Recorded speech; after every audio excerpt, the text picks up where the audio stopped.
Where was KSL this year at UTMB? That storm was 10 times worse than what we dealt with in Kaysville, Utah. Yeah, they had a runner UTMB fall off the cliff and die. Yeah, where was KSL then? We had a guy that got cold.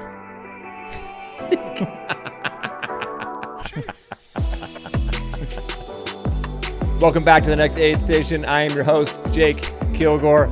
Man on my left, Mick Garrison. What's up, homie? Hi, Mick.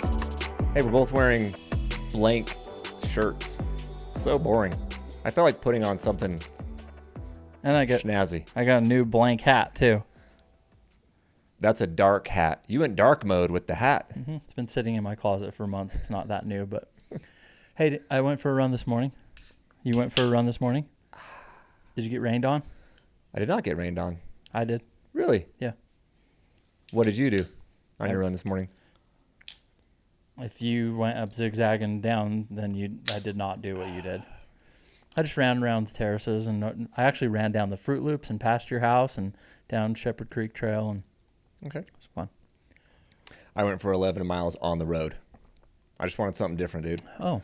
I've been hitting the same trails, same stuff for like 6-7 months, and I was like, I just need a good roadie. Some road. Just got me a good roadie. Yeah. Well, and I stopped at 10.92 miles just on because I was purpose? like, nope, that's just right where it ended. I'm like, I'm not jogging to the other side of that block just to hit 11. You didn't even run 11 miles. No. What an idiot. No, I'm not a road guy. You can't even make it 11 miles. Well, on this week's episode, we are going to recap quickly the Wasatch 100, which I had an incredible experience pacing the final 50K. I had not been on that trail since 2019 when I ran the race. None of it. Had not done any of that trail except for the first little climb out of Brighton if you do the Alta Brighton loop. That's the only thing I've done in the last 6 years. So that was dope. I got to pace Kyle Markovic. Yeah, why would you? Oh, yeah.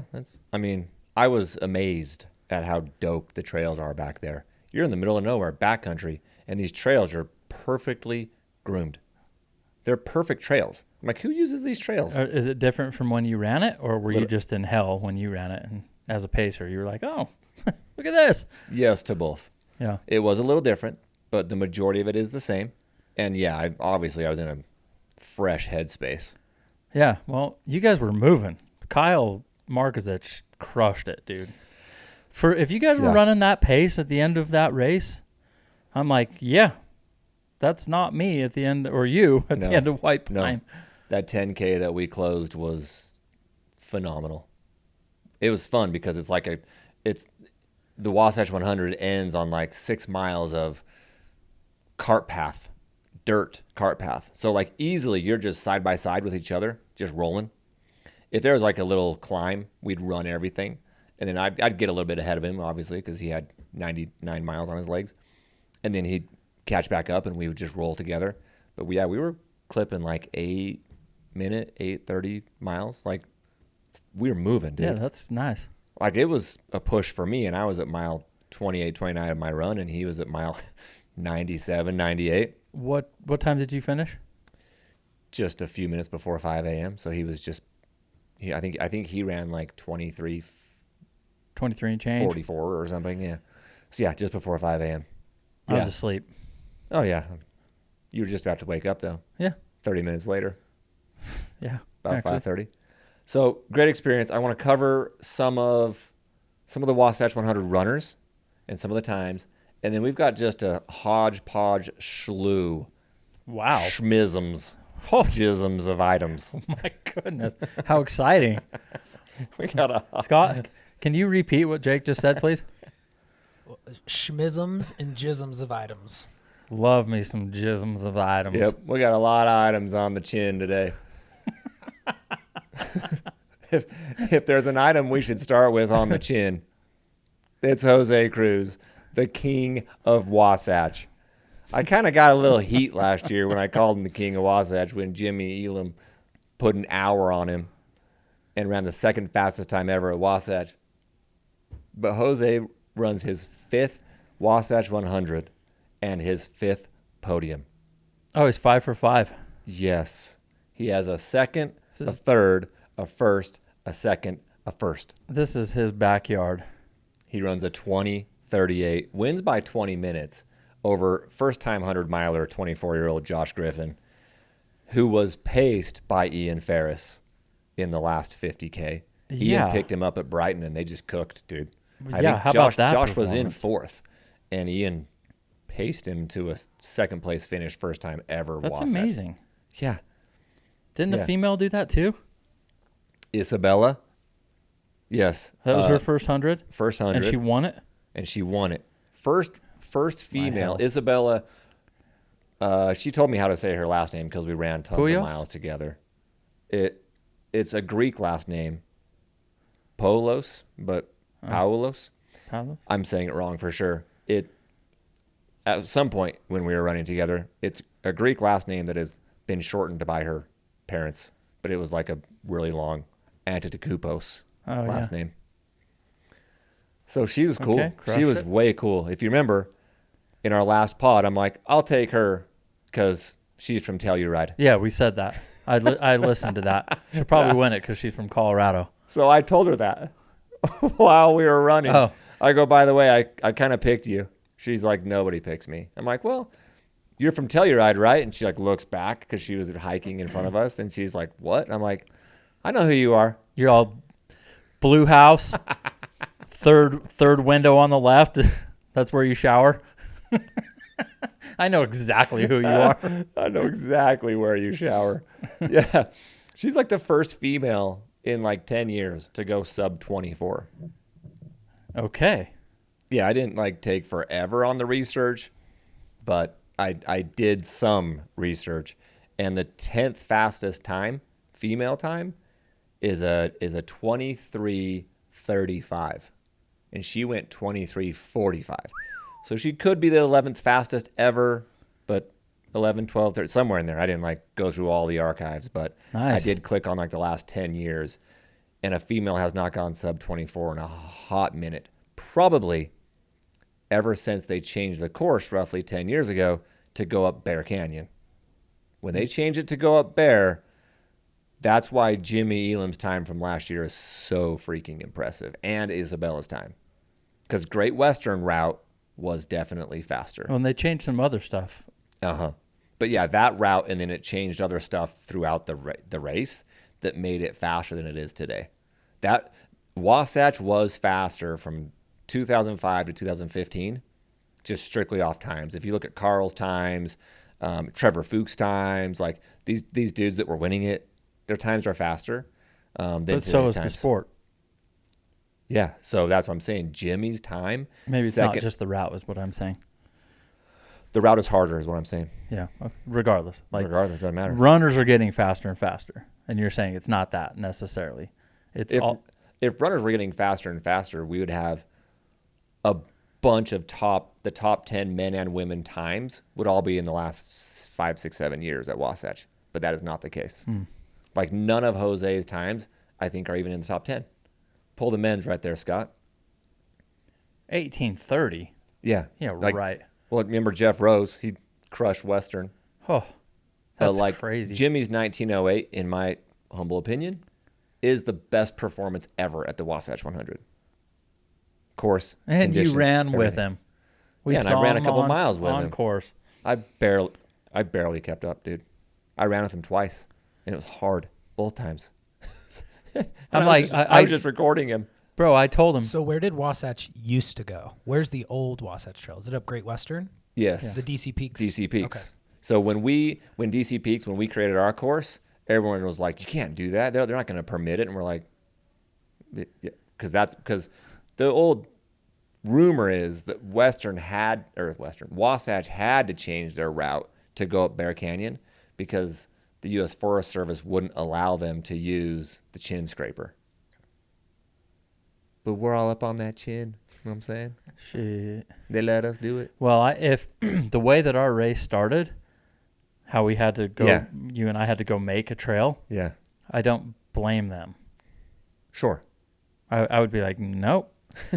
And then all of a sudden they're like, Just kidding. you guys were right all along. Go back up, chin scraper. Don't use this one. Go up, chin scraper. We're like, do we say anything? But now we get it. And we did say something. We're like, hey, just so everything's on the up and up, what in the hell are you talking about? You told us for 4 years, no. We went and made a new trail because you said it connected on a map. Yep. And runners of our race are like, you made a new trail, huh? Didn't feel like it back there. Well, but we did. By Trust me. make a new trail, we flagged the ridge. No, bro. We went and did hours of service trail work I know. so that we could get signed off for the Wasatch 100. Yes. And then I asked Zach to sign it, and he wouldn't sign it. Yeah, Zach. All right. So, anyway, that's my rant on Western. That was Western? Wasatch 100. Gray Western. Josh Griffin. And then Tyler Fannin Yeah. takes third for the second year in a row. I was surprised. I was surprised he got passed. I didn't get to see him. I thought he was going to take second. That might have been a little soul crushing. A little bit. What was? That might have been for him to take third. Yeah. Because he was in Well, what happened to freaking Ben Quattro Moroni's? Quattro Morona. I don't know. He dropped at Rock 81? Springs. After leading for 70 miles. He was killing it. Yeah. I don't know if I'm not sure. elevation or something. He's from like back east somewhere. Oh, yeah. He is from back Rhode east. Island or He's from Rhode Island. He flew in on Thursday and then raced Friday and raced his ass off. for 100K. And then something happened. He either started the death march or he got hurt And then he dropped. or he was like, this is hard. I'm out. His knee locked up. His knee went Mick. I thought I was going to die. On the female side, all four women, I think these are the four names that we mentioned last week. Teresa Kaiser, Alexis Crone, Liz Butler. That's 2, 3, 4. Right after Isabella. That's nice. Yeah. Teresa Kaiser was leading I know. forever. I know. We passed her on this little climb at mile 12 after the second to last aid station. So mile It was like 80 something? Yeah, sorry, mile 12. Yeah, 88. And then, it was either the 88 or 94. I can't remember which one it was. It'd be like 81. Oh, it was 88 because there were 12 miles left. Oh, I got you. And I don't know, one of them. But she ended up finishing like an hour after. She had a rough, probably final 20 miles, which everyone does. But Isabella passed her, and bro. I don't know if everyone does because Jose passed someone. Okay, you're right. Not everyone. Right. Well, he wasn't in first leaving Brighton. No, he was in second. And then he texted me, you and I, after the race, and he goes, I don't know what just happened. Yeah. And I'm like, well, what happened? Did you just, you're like, I'm coming for you, bro. I think he just went. See ya. Yeah, he just went for it, bro. And he just, and Ben struggled those last 20 miles, dropped. I think he passed him, and then he probably dropped an aid station or two later when others passed him. Because I pulled my phone up. I didn't look at the tracker. It showed that he dropped at mile 81. Okay, the whole time I was with Kyle, I didn't look at the tracker to see what place he was in. Yeah, your phone was off. Except one time. I turned my phone on at, I don't know what time it was, midnight or 1 a.m. or something. And we were just hiking out of this section. I was like, I'm going to just see where he's at, what place Kyle was in. And that was the first time. And I saw Jose was in first and Ben was in like sixth. And I was like, oh, dude. Yeah. And Kyle and I were talking about it. And I was like, well, that's a Well, wrap. that's funny because you were like in 7th. Yeah, at the time we were in like 10th. Okay. Because I'm like, if he was in 7th, you're like, well, where is he? That's what I said. I'm like, bro, because we could see one runner in front of us, which was Teresa. I go, bro, that's Teresa, and the one runner in front of them is Ben. I go, you're going to pass Ben. He's like, no way. I'm like, yeah. And then we never saw him. And we didn't know he dropped until we finished the race. We're like, oh, he dropped. So yeah, that was fun. That was just a fun race. I forgot how beautiful that thing was because, like you said, I was in just suffering 6 years ago, my first 100 ever on the back third of that race. But I told Kyle about the the Chepe pacing Matthew Van Horn story. Tearing down. Oh, yeah. Excuse me. Pardon me. Yeah, just two Wildcats coming after us after Matthew Van Horn slept for 2 hours. I know he does that, and then he's just hauling ass down. He slept for 2 hours at Brighton. I get to Brighton. He's sleeping in the corner. I'm like, well, I'm leaving. I left. He beat me by 2 hours. He slept for 2 hours and still beat me by 2. Did he sleep again? He did it. I'm pretty sure Marcy beat him. Oh, this year? I think Marcy did beat him. Yeah, I don't know. Steady she goes. Yeah. She did good. She did great. You know who else did good? Liz Butler crushing that with a broken rib. Yeah, she did great, bro. She ran 26 or something like that. Taking fourth. Yeah. Nice. Yeah, we had tons of friends out there. That was fun to be a part of it. That's like my second ever pacing job. Ever. Welcome. Mick, I think you have a great job as pacer. Thank you. That is significantly more fun than running. Like racing. Great. I'll stick to that then after October. I'll stick to pacing. Okay. Opening story after our Wasatch recap. Today, I believe it's today, is the final game of the WNBA. Ever? Thank God. We're done. But we're not going to cover that because it's either today or tomorrow. Who cares? Similarly, Kawhi Leonard. You love Kawhi. I feel like you have a love for Kawhi as one of the greats. He is. It's a little annoying. Okay. Which is very funny because did you guys just hear outside of this podcasting room a bunch of people boo? Oh, they're singing. It sounded like they were singing happy birthday we to start somebody. talking about Kawhi and everyone starts booing. Boo! Like, are you guys listening to us live? This is crazy. Kawhi Leonard is clutch, great defender. He's amazing.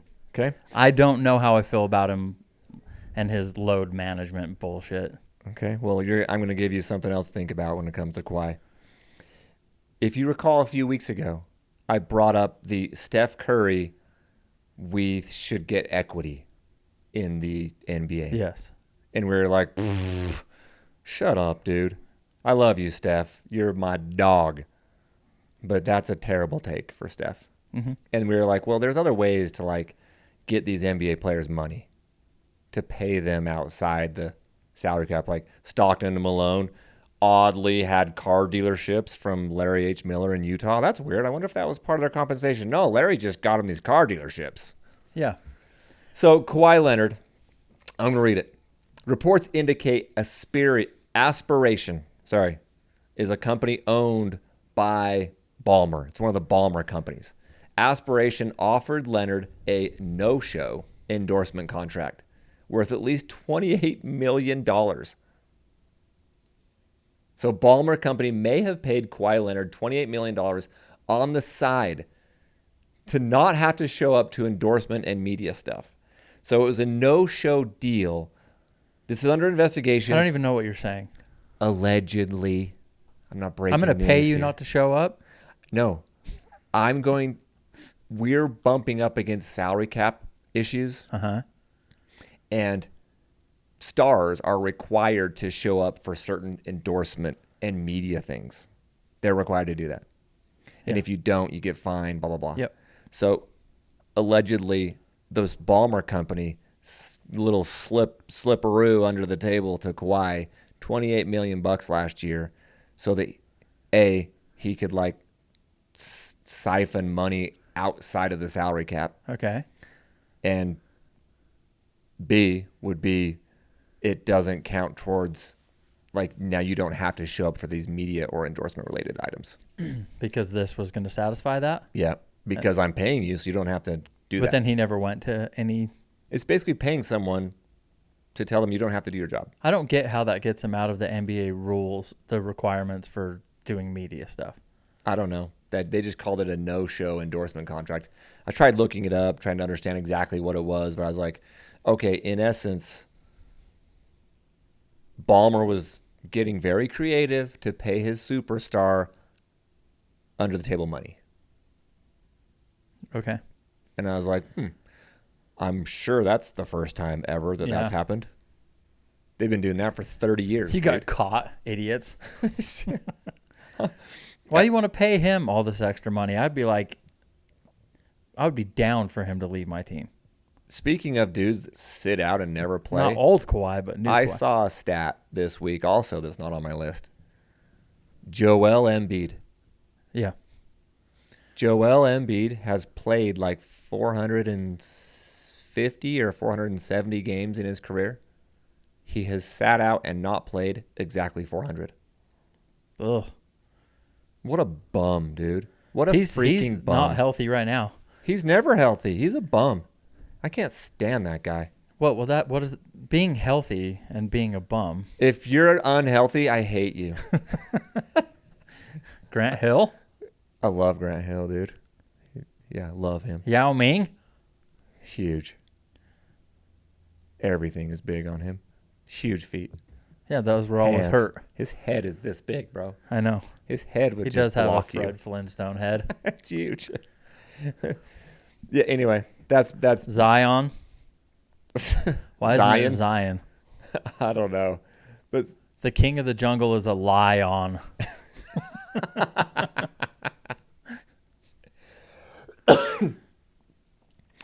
you probably saw this weekend that Henry and I, my son-in-law, we put in a pool for the Powerball.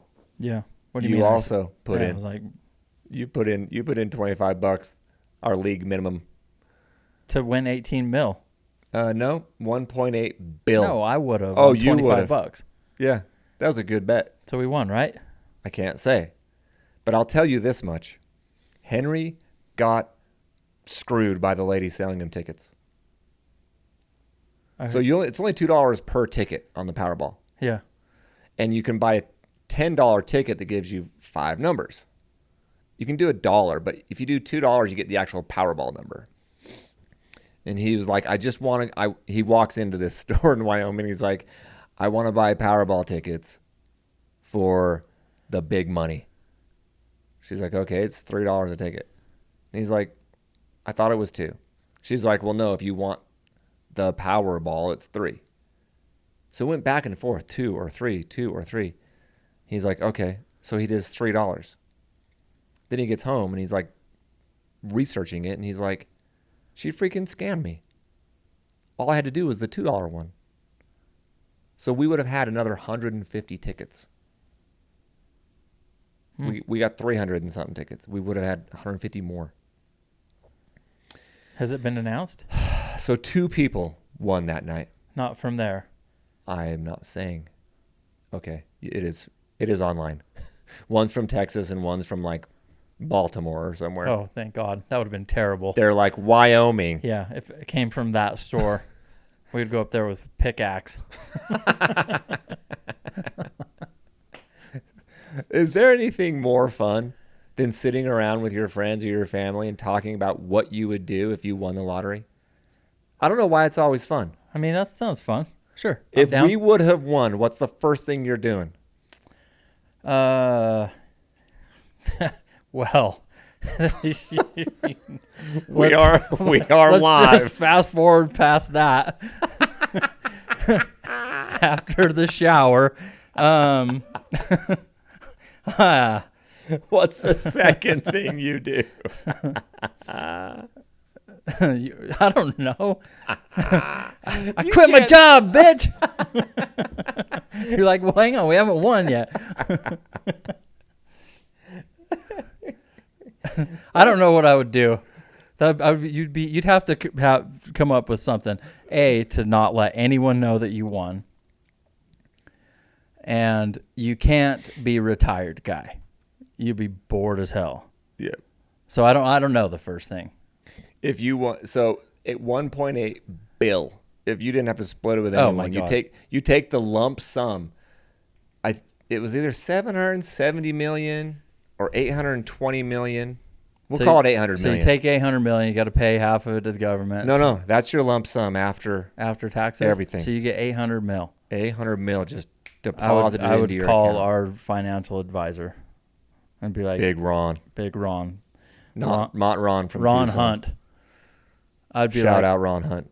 I'd be like, help. Because the first thing you're supposed to do is get an attorney. So let's just assume we do that and set up a trust. Second thing, but the fun stuff, like what are you buying? Yeah. I mean, I'd have a hard time not hopping on Zillow and being like, I need that crib in Tahoe. 100% you're buying a house. I'm buying a crib in Tahoe. I'd have to do that. I'd buy a jet. Dude, that's what I told my family. I'm like, I wouldn't buy a jet. Because we're all messing around. I'm like, well, guys, I already got the jet, so. I'm not buying a jet. You can get a service for a jet. We went around the table about what we would buy. Because you can set it up to where you just borrow against your own money, right? Mm-hmm. You could still do that. $800 million. If you bought a jet and then rented it out when you weren't using it, you just Airbnb'd your jet. You're probably winning. Okay. This is why you get a financial advisor. I'm like, pay off everybody I've ever met. Pay off their house. I'm broke. Because everyone goes bankrupt. Yeah, they'll kidnap your kids and shit. Hold you around. You can't let anyone know. No. Can you? Is that possible? I'm going straight to Instagram live. Hey everyone. I'm going to Vegas. I'm putting it all on black. I live at this address. I just won the lottery. Yeah. No, that sounds terrible. It like ruins people's lives. Ruins them. It's sad. Would it ruin your life if no one knew? I think it's so easy this is like sitting in our chair and talking about doing the Cocodona 250. Oh yeah, that sounds so fun. I'd go do that. But you're sitting here in this air-conditioned room. I think that's the reality of like what I would do and how I would handle winning the lottery. Oh yeah, I'd be super reasonable. Like I'd keep my head on straight. I'd go to work the next day. I'm buying that guy. You would definitely buy a guy. Of course I'm buying a guy. Just stand there. Shh. I'm buying a guy. Mick just goes into slavery mode. Yeah. Start buying slaves. What are you buying? You're buying a guy? No, bro. I think, first of all, we are not sitting here contemplating running Cocodona. That sounds terrible. I think I could handle $1 billion better than most people, like a lot of people. In fact, I think a lot of people from around here where we live could probably handle it. But on a world scale, there's a lot of people that would be just absolute nightmares if you gave them a bunch of money. I'm not saying we're better than you. What I am saying is that there are a lot of people in business that I've worked with, and I'm just like, holy shit. We joke around. Don't give that We guy. joke around, but I'm like, hey, bro, easy on all the spending. Like I got a bonus, and I'm like, they just burn through their money. Like, I'm buying everything for everyone. And I'm like, you have no concept, like, obviously, of money. Like, you're broke instantly. What the hell are you doing? So I'm pretty frugal. Very. Yes, I am. Mm-hmm. Because I don't think it's always gonna last. $1 billion would last, but you could Stephon Marbury your ass to being broke.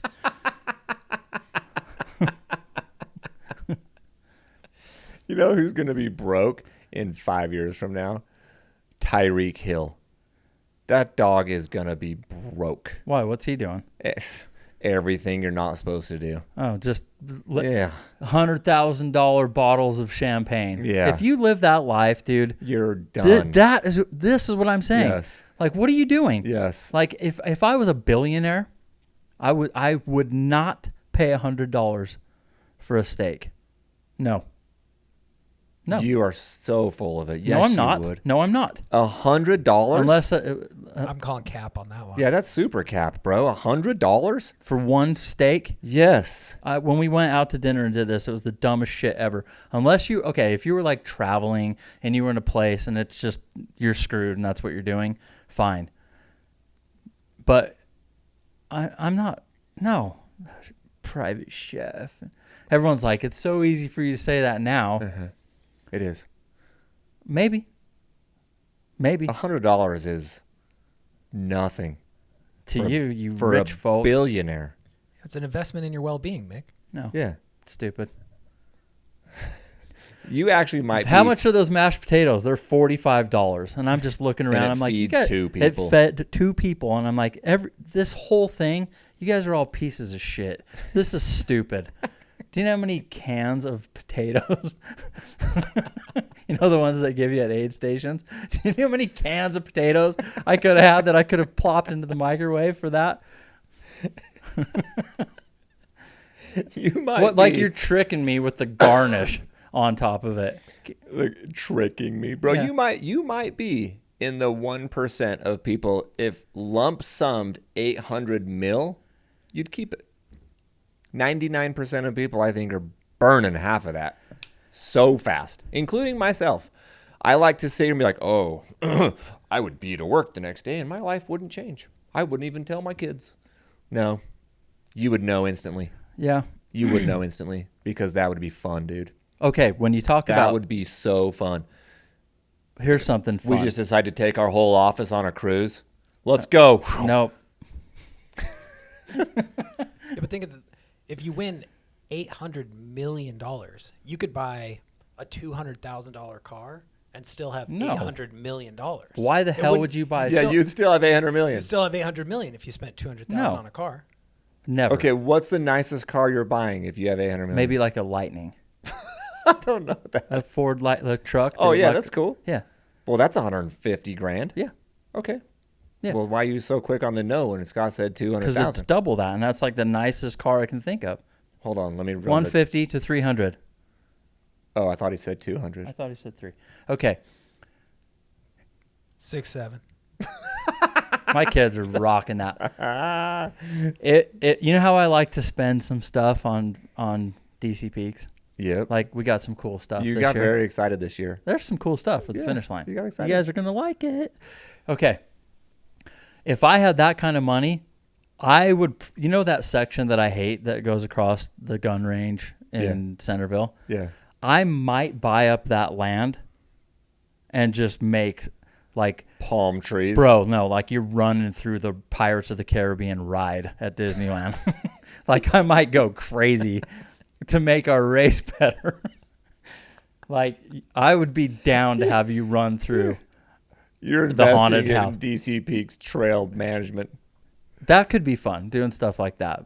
But what a $300,000 car versus a $100,000 car? That's not going to make me any happier. No, you're correct. It will not. But having our runners go through the Pirates of the Caribbean, that would make me a lot happier. Yeah. There Okay, we go. Now we're talking. We're going to burn through that money. Oh yeah, let's go. Yeah. I'm going to be broke as hell when I die. My kids aren't getting a dime. Yeah, what's the point of that? None of my parents left me any money. None of them. Just kidding, man. Dean, Jack, I got you guys. My dad's I'm just waiting for that call, bro. Yeah, your dad's freaking loaded, right? Oh, yeah. I'm waiting for that call one day, and it's like, is this Michael Garrison? And I'm gonna be like, yep. And This is they'll be like, Bill Gates. this is the attorney, and you get this double wide. It's yours. I'm like, hell yeah, Powerball nothing. I almost juiced all over the mic. Oh my gosh. You get this. What makes you think he has that double wide paid off? Oh, He's like, you inherit the debt. yeah, that's a good point. Who owns a double wide? Do they own double wides? Or do they just Steal them. Like, what are you saying? drive of off course they with do. them? You're saying they have a loan on them? I think the mobile home park owns them and then they rent them out, right? No, Or can you own No, them? you can own them. I think it's either or. You can rent them. You ever lived in one? No. What's wrong with that? Nothing. Just wondering. It's just one. I'm pretty sure my dad lives in one. Pretty sure. Why am I saying that? Because my mom found something online and there was an address. And she put in the address and it took her to this shithole neighborhood in Reno, Nevada. Where Michael J. Garrison Sr. lives. Maybe. Trailer. So why didn't he come pace me or crew me when we were in Tahoe? In Tahoe? Yeah. We probably drove right past his double wide. We should have swung in. For a steak. Hey, you got $100 steak in here, Dad? Okay, this story. Speaking of billionaires, Fit Insider dropped this news article this week that trail running fuels a $20 billion economy last year in 2024. Trail running, bro. Gear, shoes, nutrition, who knows what else. Massages, water. Water. Good one. Yeah. Anything that gets to $20 billion. I found that stat quite staggering. Because it was higher than you thought? Yeah, it's a big number. 20 bill. I think that number will only grow and that the sport is on a great trajectory, dude. What does road running bring in? It's got to be way more than that. I'm going to go with 100 billion. Hurry and guess before Scott pulls it up. So it's 5 times the size? That'd be my guess. But it's so boring compared to trail running. Yeah. It's way more boring, but it is way bigger. The races are massive. They just stack thousands and thousands of runners on the road for the half marathon and the marathon, and they just say go. And they just run through and get a couple little cups of Gatorade and their medal. I don't know. You're a road guy. You ran on the road today. How was it? I enjoyed it. Okay, see, there you go. It was a good break of the monotony of the same trails I've been running every single day for 7 months. It was nice. Got 11 miles in pretty quickly. And I was like, cool. We can hop on our flight and go to Vegas. Oh, my gosh. We're going to Vegas here in an hour. We're going to Vegas in a couple hours, everybody. If you guys live in Vegas, hit us up. And by the time this pod releases, we'll already be back. But hit us up anyway. Wait, no, that's not true. Hit us up. When's this going out? Tomorrow morning, bro. Wednesday. Today's Tuesday. Wednesday morning. We'll be in Vegas Wednesday and Thursday. Okay, hit us up. Yeah, man. What do you got there, Scott? I'll see you at Little Darlings. Global road running market is complex. This is AI, but it says the broader running footwear market was valued at approximately $16.5 billion 2023, projected value of $30 billion 2031, and that's just footwear. Oh, so it didn't pull up the entire economy, just footwear. So footwear alone is almost bigger than all of trail running. Yeah, just road footwear, and estimated to double in size in the next 7 years. Well, we better get ourselves a shoe sponsor. They apparently have a lot of money. Yeah. I mean, we better get ourselves a few sponsors. Also, if you guys are going to San Antonio, listeners, we will be at TRE, the running event, this year. December 2nd? Yeah. San Antone? San Antone. I've never been there. Huh. We're going to go hit the once. The river walk? The Alamo? Go shoot some people up? Let's go shoot some people up. Is that what you do there? Then I'm sure there's going to be plenty of group runs on the river walk. Yeah, there are. It was announced. Oh, it was in the schedule? Yeah. Uh-huh. Remember? We'll take our road shoes. There was one, Jake. There was a diversity run. I will be there. What does that even mean? Diversity run? A diversity run. Everyone's included? Is that just a group run? So the one on... So it's a group run. The one the day before that? No? Not so much? That's not a diversity run. That is for one specific group of people. What? Like, I read that and I'm like... What's a diversity run? What are you saying? Are they running for the cause of diversity, or it's diverse? What is what does that mean? Just like we're running for this cause. Scott's trying to hold it together over there. I don't know. Why is it labeled diversity run? Why? Just let's go run. I hate it.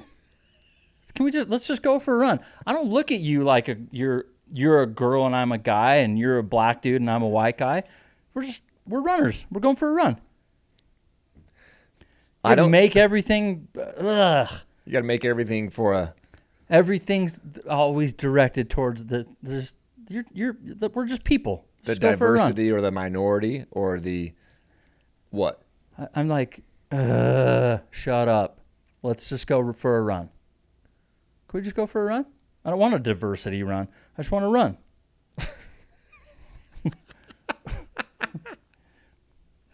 I just want to run. Let's just go for a run. So It doesn't even need to be a thing. I'm here for the diversity run. Let's just all go. Let's just all show up and go for a run together. It'd be amazing. Yeah, and I'm here for the diversity run. I'm showing up with my T-shirt, my all-inclusiveness. It makes it in how do you say it? Inclusive? I don't know. What are you trying to say? Non-inclusive? Oh, the Just double. the fact that you're The you double don't want negative? a double negative. Just the fact that you're saying this is a diversity run. You're Makes- dividing.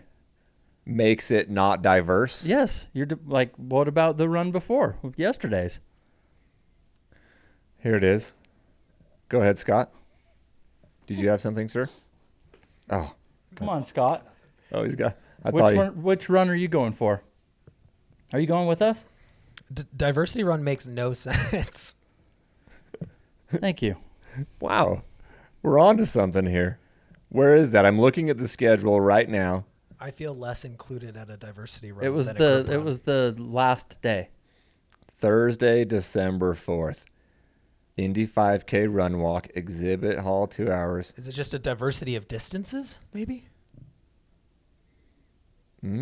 I don't see it there Kind of now. vague.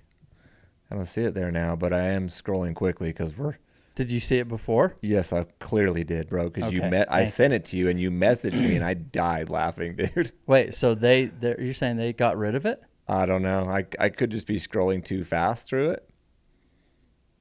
And then I found it. Wednesday morning, 6:30 a.m., December 3rd. Running Industry Diversity Coalition Community Run, powered by Saucony. That's so much worse than just diversity run. Running Industry Diversity Coalition Community Run. And the word community has a capital U in it for unity. Emphasis on unity. So the run the day before that, just like what? The river walk plus cleanup at the grotto. It's not for diverse folk. Mixed face. Running Industry Diversity Coalition. What's the cause? What is their cause? Yeah, what are you pushing? Scott, can you research the Running Industry Diversity Coalition Community Run? I demand equality in trail running. Say it one Great. more time. What do you want? Running Industry Diversity Coalition. It is in parentheses, caps RIDC. That's it, baby. RunningDiversity.com. There you go. Okay, what's your cause? Heck yeah. The Running Industry Diversity Coalition is for the people, advancing inclusion, visibility, and access for Black, Indigenous, and people of color in the running and outdoor spaces. Black, Indigenous, and people of color. Did we miss any? What? Okay, so by doing what? Like, hey, you know what? Hey, black guy over there. Hey, buddy. Listen, I'm gonna go for a run to just show you how much I'm down for you to come run. I'm super white, What the hell? but I'm down with Just- you being black I'm always down for you too. and running. Just doesn't even need to be a thing. You're just a guy that wants to go for a run. Not like, hey, everyone noticed that there's a black guy going for a run? Why can't it just be a guy's going for a run? I don't know. Like if I'm a black dude, I'm like, well, what the hell is that supposed to mean? Do you think I can't go for a run? Am I not included unless you guys invite me? I can't. Are you saying I can't afford the prices to sign up for? Well, like, what are you saying? That's what. What? Let's just go for a run, dude. I'm not going to this. What is this? I'm shocked. I'm not going. I'll go to the cleanup one. What ethnicity are the best distance runners in the world? What? What ethnicity are the best distance runners in the world? African, Kenyan, and Distance, Ethiopian. that depends on how far you're going. Because you could say I'll say any distance. I'm taking the black guy. French, Just, I don't care where Spain, they're from. Killian Jordan. What are you talking? No.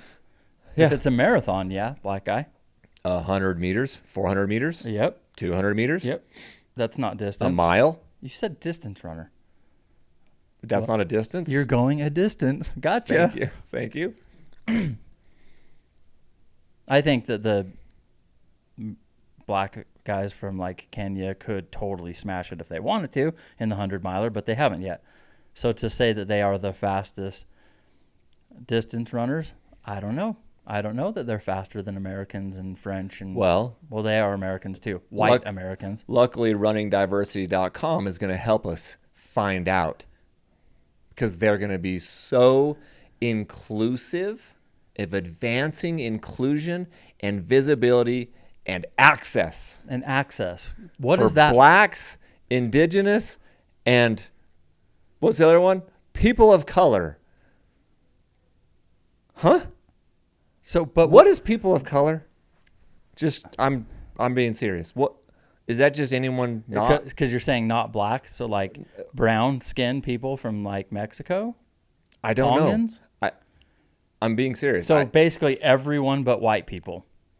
But what you really mean to say is people from the inner city that are poor, regardless of what color they are. That's what you mean. Because giving them access. Yeah, that's what Access. you are trying to say. Access alludes to they don't have the means or support Yes, to do athletic events such as trail running or Sure. road running, because time, money, yes, economy. that's because of where you live, not because of what So color access. you are. Well, what color? Like no, the root cause of what you're after is not their skin. It's not the skin color. It's the where they live. There's white people that are from poor inner city areas. They're out. You don't get to come. Let's read that. People of color is an umbrella term for any non-white person encompassing diverse racial and ethnic groups who experience discrimination based on their non-white identity. I didn't know that. We learn something every day here at the Next Aid Station. Cheers. Wow. We just took a turn. That was not on the list of topics. Anyway, we'll be at TRE. And now I'm the asshole. I'm the insensitive one. Now you always have been. Why? Why am I? Just stop talking about it. I'm not going to your dumb run, okay? I'm down. I want to go run with whoever. all sorts of genders, and I want more females there. Let's go run with some black dudes. I grew up next door. Some of my greatest friends. Samoans. Mm-hmm. Stop talking about it. Stop making it a thing. We do great at that, making it a thing. Yeah. We as in I'm going to push our community. this into exhaustion. And now I'm not running in your stupid run. I'd rather go clean up trash. Okay. I didn't know we were going there with that. But we are going to be at TRE in San Antone.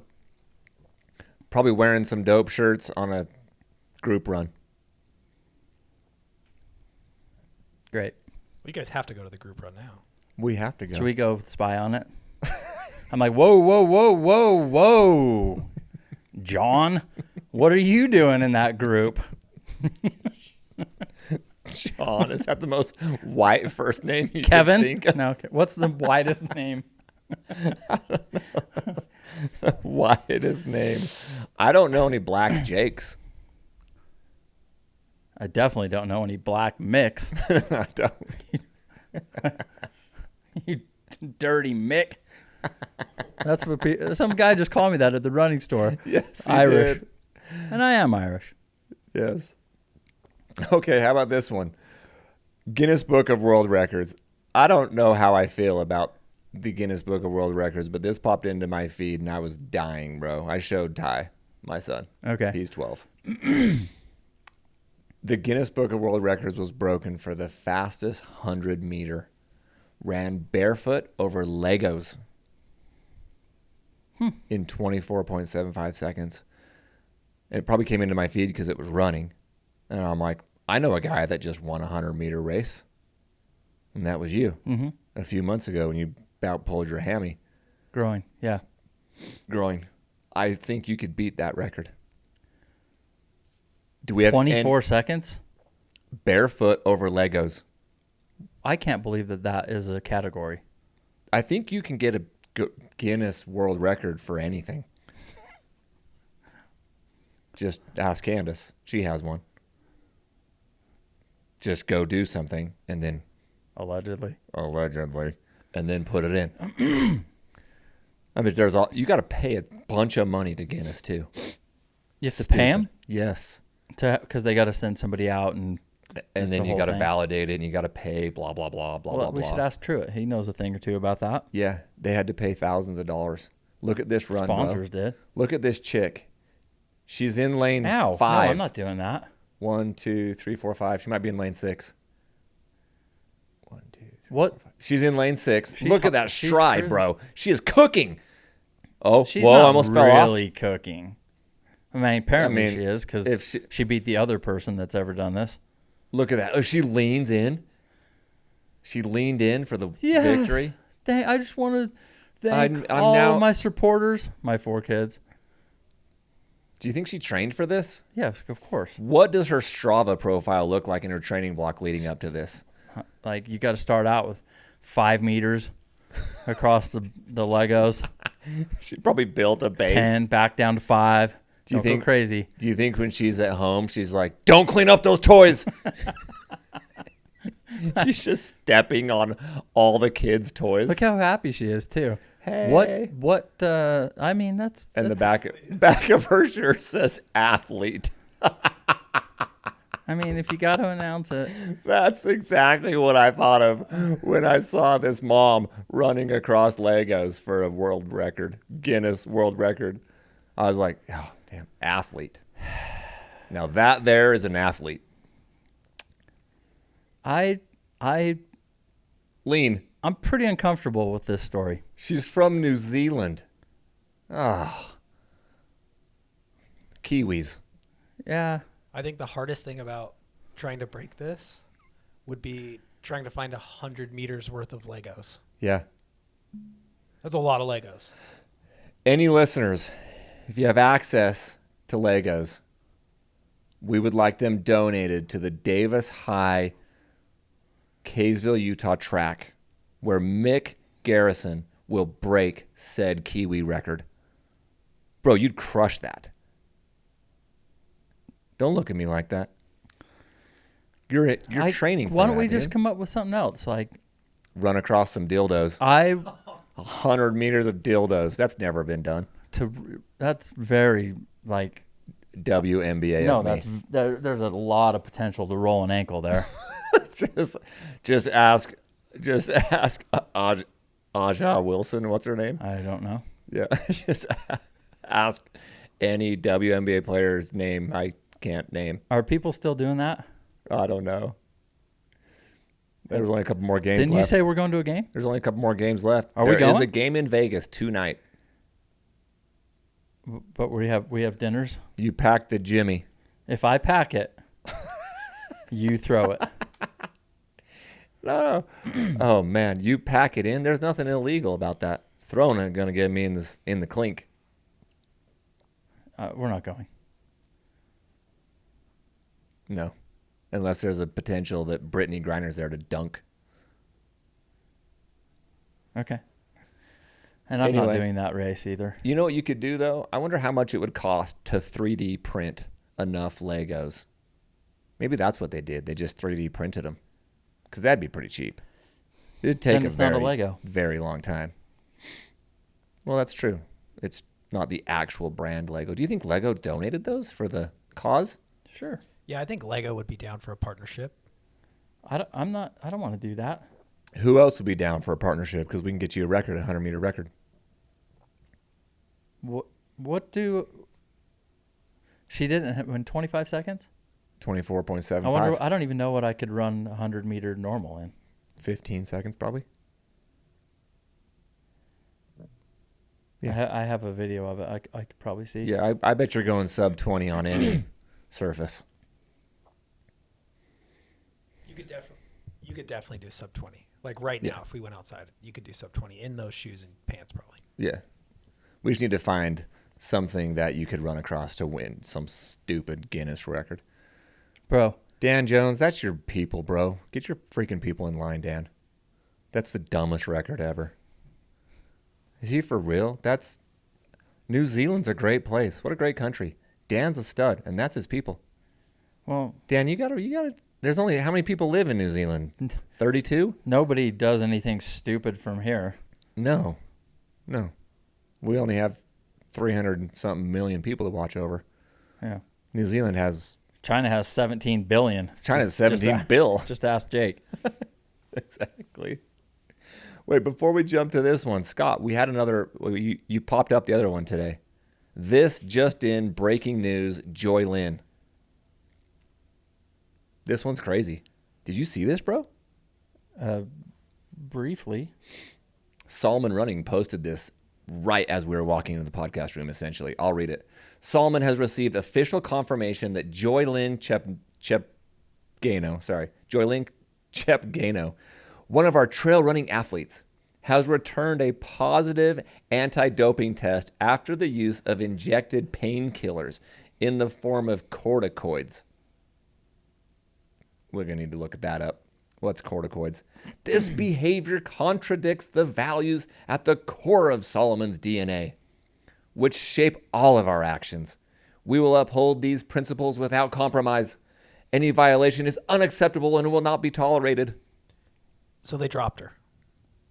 Yeah, she's not a Salomon athlete. That's a fancy way of hang on saying a second. she cheated and they dropped her. Painkillers are cheating? Injected? So what? She failed her doping test. I get it, but painkillers is that's what's standing out to me. That's not what stands out to me. What stands out to me is it was injected. So, I mean... Injected? I take that as... Could that be a cortisone shot? Whatever it is. Do you remember when we were talking? I think we were here with Zach, and we were talking about the Kenyans and the Africans and them taking over trail, and they're going to make a move in. And I said the Chinese and the Africans, and someone said... Oh, yes. Doping. Bro, that's literally an anti-inflammatory shot, like cortisone. Look it up, bro. But Go up to the top. So she won Sierrazinol and OCC? Yes.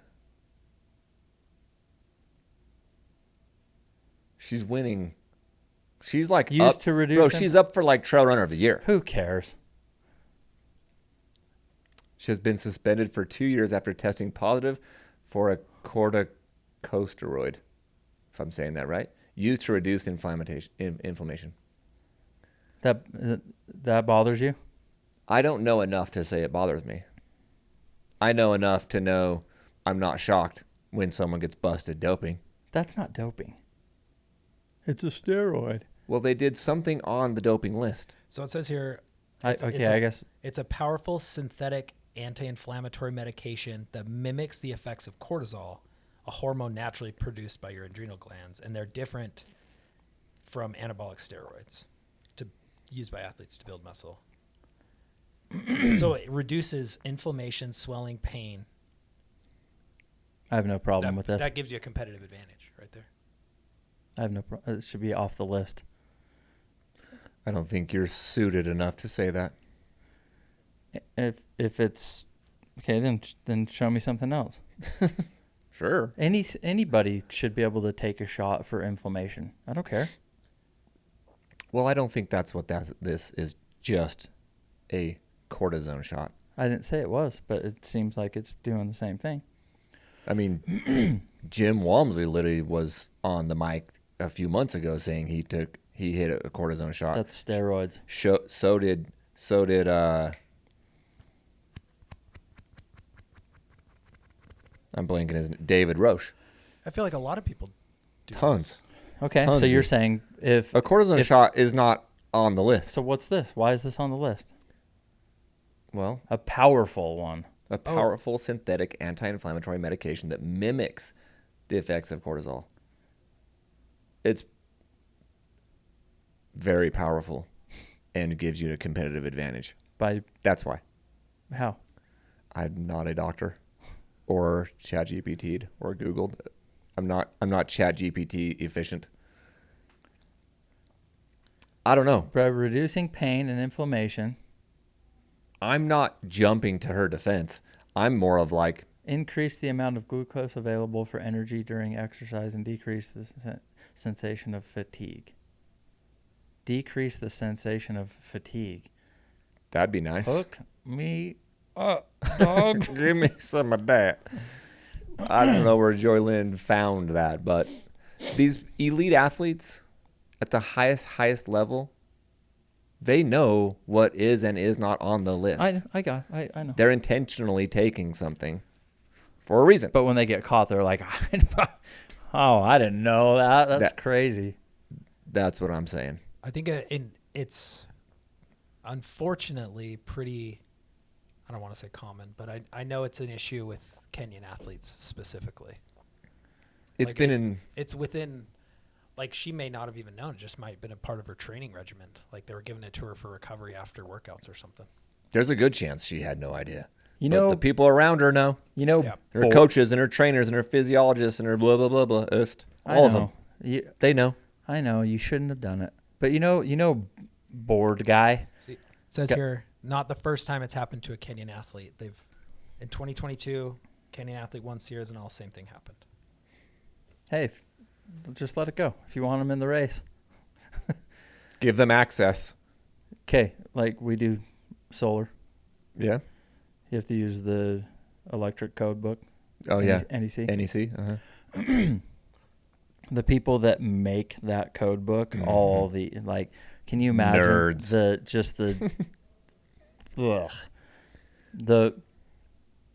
They look like UTMB chick. yes, but that conduit fell with the heat, the thermal expansion of coefficient. Like I can't. I'm like, ugh, and I'm like, and I know that you're trying to keep people safe. I get it, but you get to a level where they're just arguing with each other. I've seen them do it, and I'm like, you guys are just having a pissing contest now. And there's probably a lot of that going on with these guys too. Mm-hmm. The group that creates these standards, it's probably I'm on the board guy, and I'm like, I don't know if that's really that bad or not. Maybe it is. Yeah. So what's the process here, Scott? Do we know if are they like going to strip her of her OCC win and then second takes first and fourth takes third, and that's your new podium? And Yeah, I think that's what they're gonna do. I How know far that's back what do they've they go? done in the past? Let's see. This is Sunseri stuff. I'm not like surprised at all. It says Zero. here, both titles are now disqualified. So Miao Yao is upgraded to OCC winner. Meow yow. Yeah, the Chinese one. That's She's awesome. Dope, dude. Dope. Wait, she Interesting. took second. She took second 2 years in a row. Meow Yao. Well, now she's first. Now she's first. Well, okay, but She's Chinese. Did they test her? no. Hey, How does this change free trail fantasy payouts? Yeah. Debo. I think maybe I won. who's the best cyclist ever? Lance Armstrong. I don't care what anyone says. He's the best. Oh, they stripped him of those. That's not good enough. Just let him do whatever. There is the sense It of doesn't even do anything. He's still the best ever. So you caught him, and then what? Well, you know what else? They were Nike and the Postal Service so good at marketing him that it didn't even matter. They built an entire brand around the color yellow in Lance Armstrong. Nike fully knew he was doping and fully supported it, and they built a $1 billion product line around Lance Armstrong winning Tour de France 7 straight years. And then when he got caught, they're like, why do you think okay. they knew? They knew. They probably had an idea. They knew. His entire team was all funded by Nike. Yeah, sure. We'll His fund you. trainers. You could do your thing over there.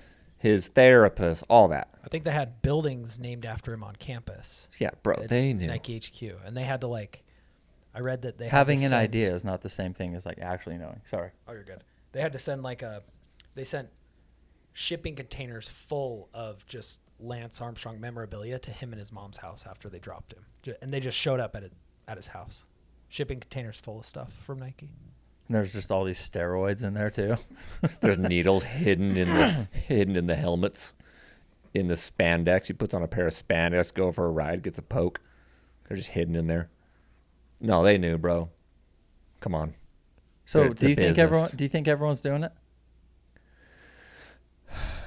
I think a high percentage of athletes are doing things that the majority of trail runners would say that enhances your performance. So then when does it become okay, just whatever. Everyone's doing it. This is a game we're playing. Well, I don't really care personally. I'm not chasing you guys around. So whatever. You look at the load that people are putting on their bodies, the athletes, the pro athletes, the non-pro athletes. So many runners are on things that are on that banned list. But they don't test at every race. They don't test at every level. A ton of it's going on, and I honestly don't care. I don't care that Lance was doing whatever Lance was doing. And my excuse isn't, well, everybody else was doing it.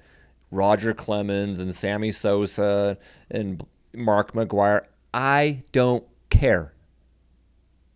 Cool. That's your body. You're treating it that way. That ain't safe for you. But if you want to do that and that's your career, have at it, bro. I don't care.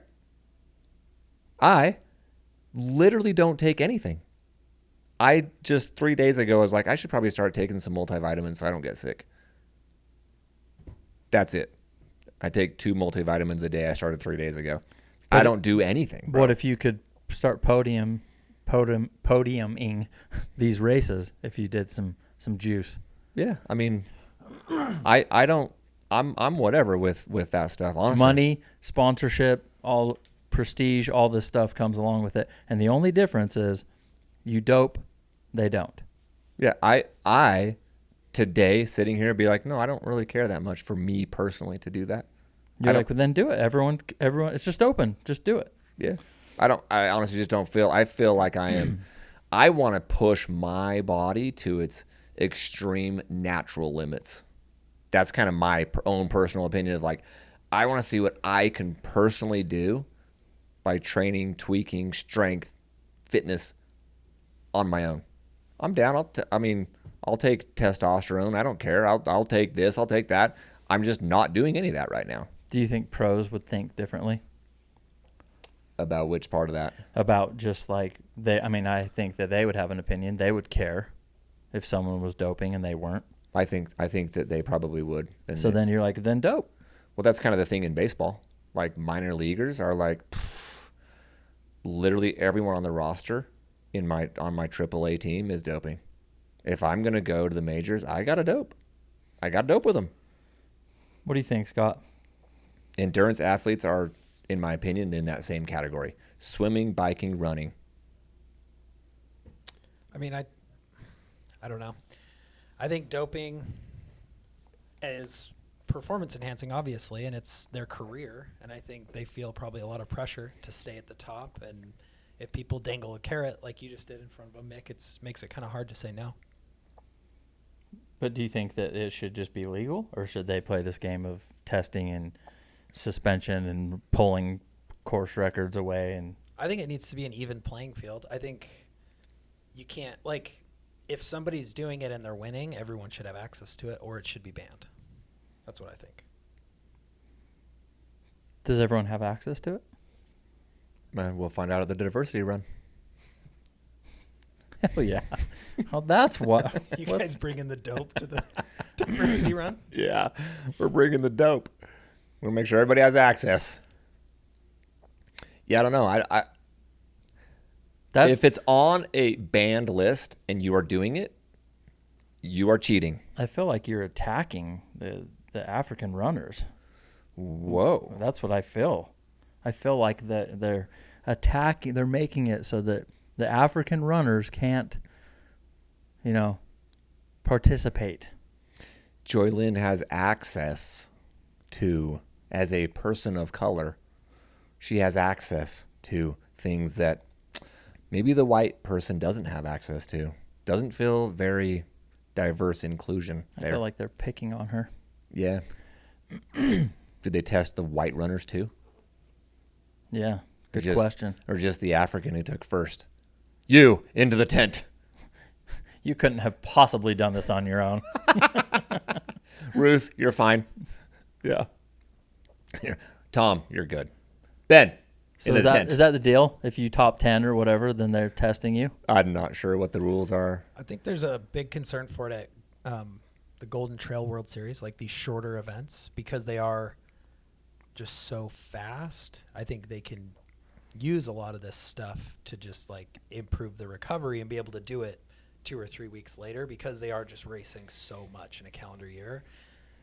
So I think it's a bigger issue there than it would be in, say, like the 100-mile space or plus, because they're just not racing as much.